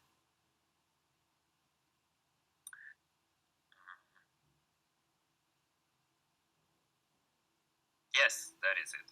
Okay, yeah, I needed to say that it's the type of the script is text JavaScript, even though here you don't for some reason. Okay, so so now we have our canvas. One thing that's missing here is we want to say HTML for both HTML and body. We want the margin to be 0 and padding to also be 0. So we don't have these nasty margins. And some things I usually do is also to make overflow hidden, because then if your canvas is bigger than the available space, like, let me show you an example. Let's make it very large. Not that large. It's like this. Here you see I have a scroll bar, and you probably don't want to have a scroll bar on fxhash inside of your nice, beautiful artwork, even if you make the canvas slightly too big. We'll see in a second that you don't have to make it too big, but just to be safe, because sometimes like this, it's off by 1 pixel, you didn't do it exactly right, and then you can use overflow hidden. So if I remove overflow hidden, wait, is it? Oh. Well, now I'm demonstrating that I don't know what I'm doing, because it should hide it. It should hide the scroll bar if I use overflow hidden.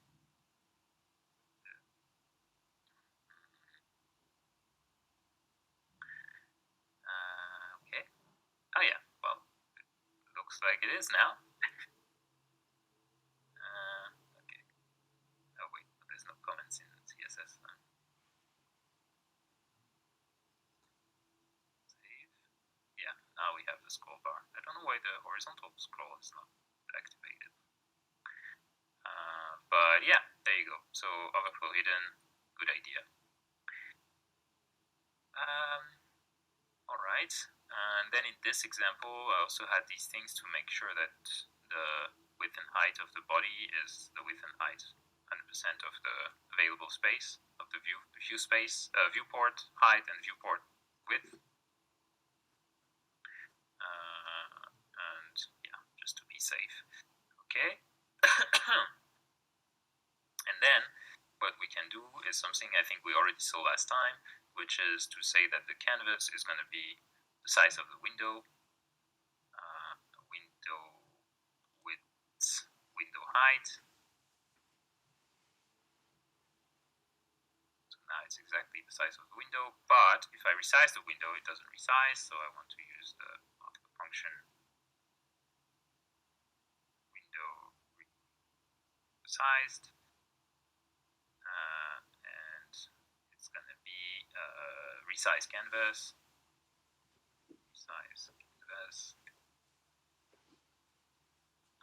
with the same stuff here. Click. Right. Okay. Okay. Now it resizes. When I resize, that's good. I could also force it to stay square, but you can see that in my responsive template. It's already, everything is explained there. So yeah, let's draw something and say I'm gonna make a circle in the middle of the window. circle width divided by 2, height divided by 2, and its size is going to be fx rand. Let's use that. Fx rand. So let's say the minimum size is going to be 10 plus fx rand times width or height divided by 2. Save. And we have a problem. It keeps going because it's in the draw loop.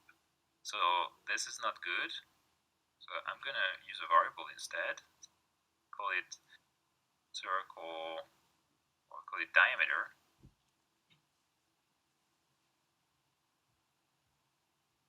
And here I'm going to say let diameter equals, and I could use the map function of processing. Oh no, I can't because I'm outside of the setup, draw, window resize. So I will have to do it this way. But 10 plus fx rand time, yeah, that's wrong. I don't know why that happened. Fx rand times, I could say 300. Yeah, we would probably need to make this responsive at some point, but it doesn't matter. So here, yeah, you see, it's going to have a different, it's going to have a different size every time I reload the page. That's because the boilerplate code from fx hash is generated a new hash every time and a new fx rand in value as a result. Yeah, and I could also do let color value.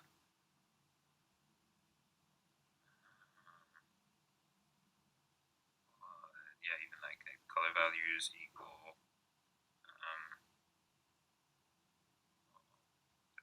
like red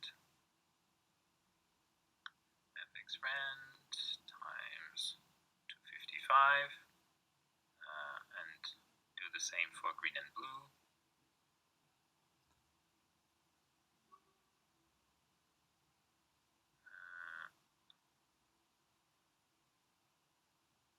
And here going to be color values red, color values B, here's blue.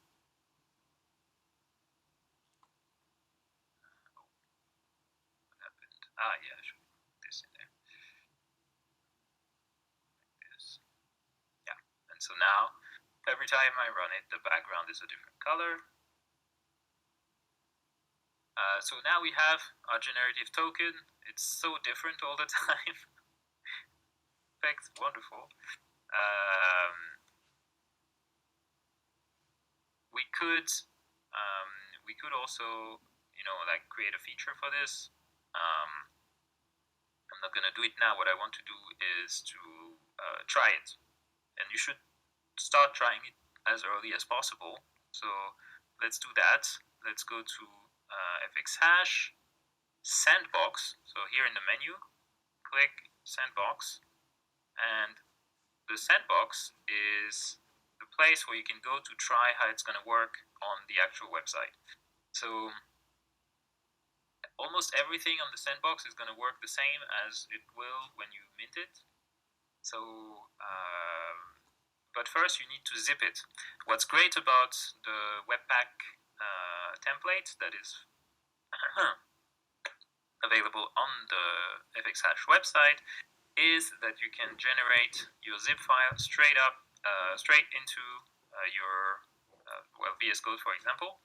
And so I could do npm run build, and it's going to create a zip file for me that is going to have everything in place exactly the way it needs to be.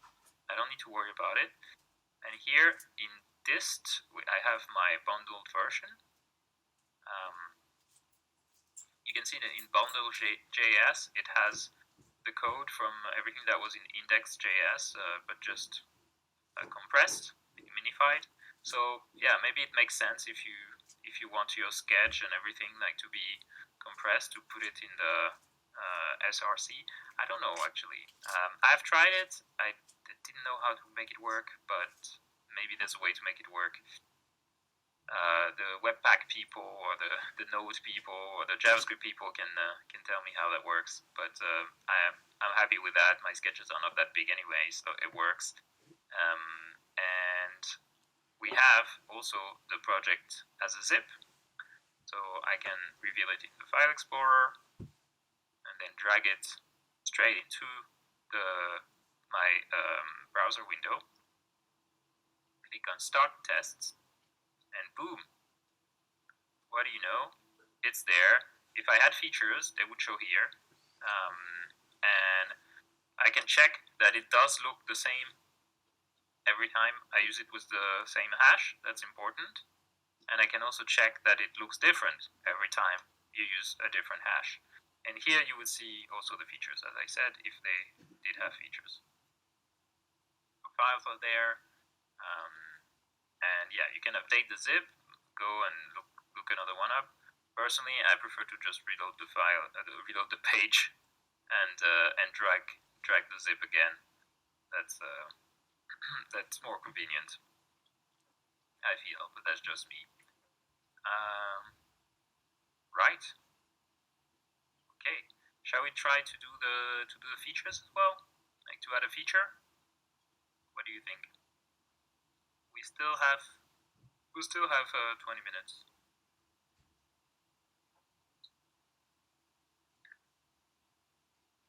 Actually, I don't know. I said I said 3 hours in my head because that's how long I stream. I don't know exactly how long you had booked.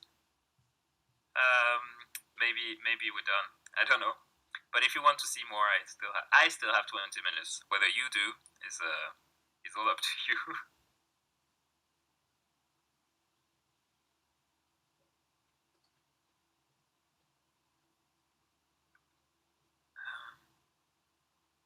Let me know. I see Hyperaken typing.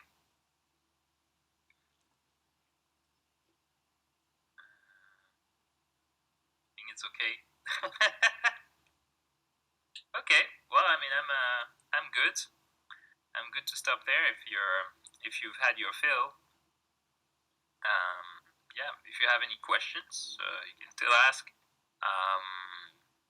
If you want to see more creative coding, maybe less intense but more funny, I'm also on Twitch, so you can find me there, twitch.com/Sable Raph.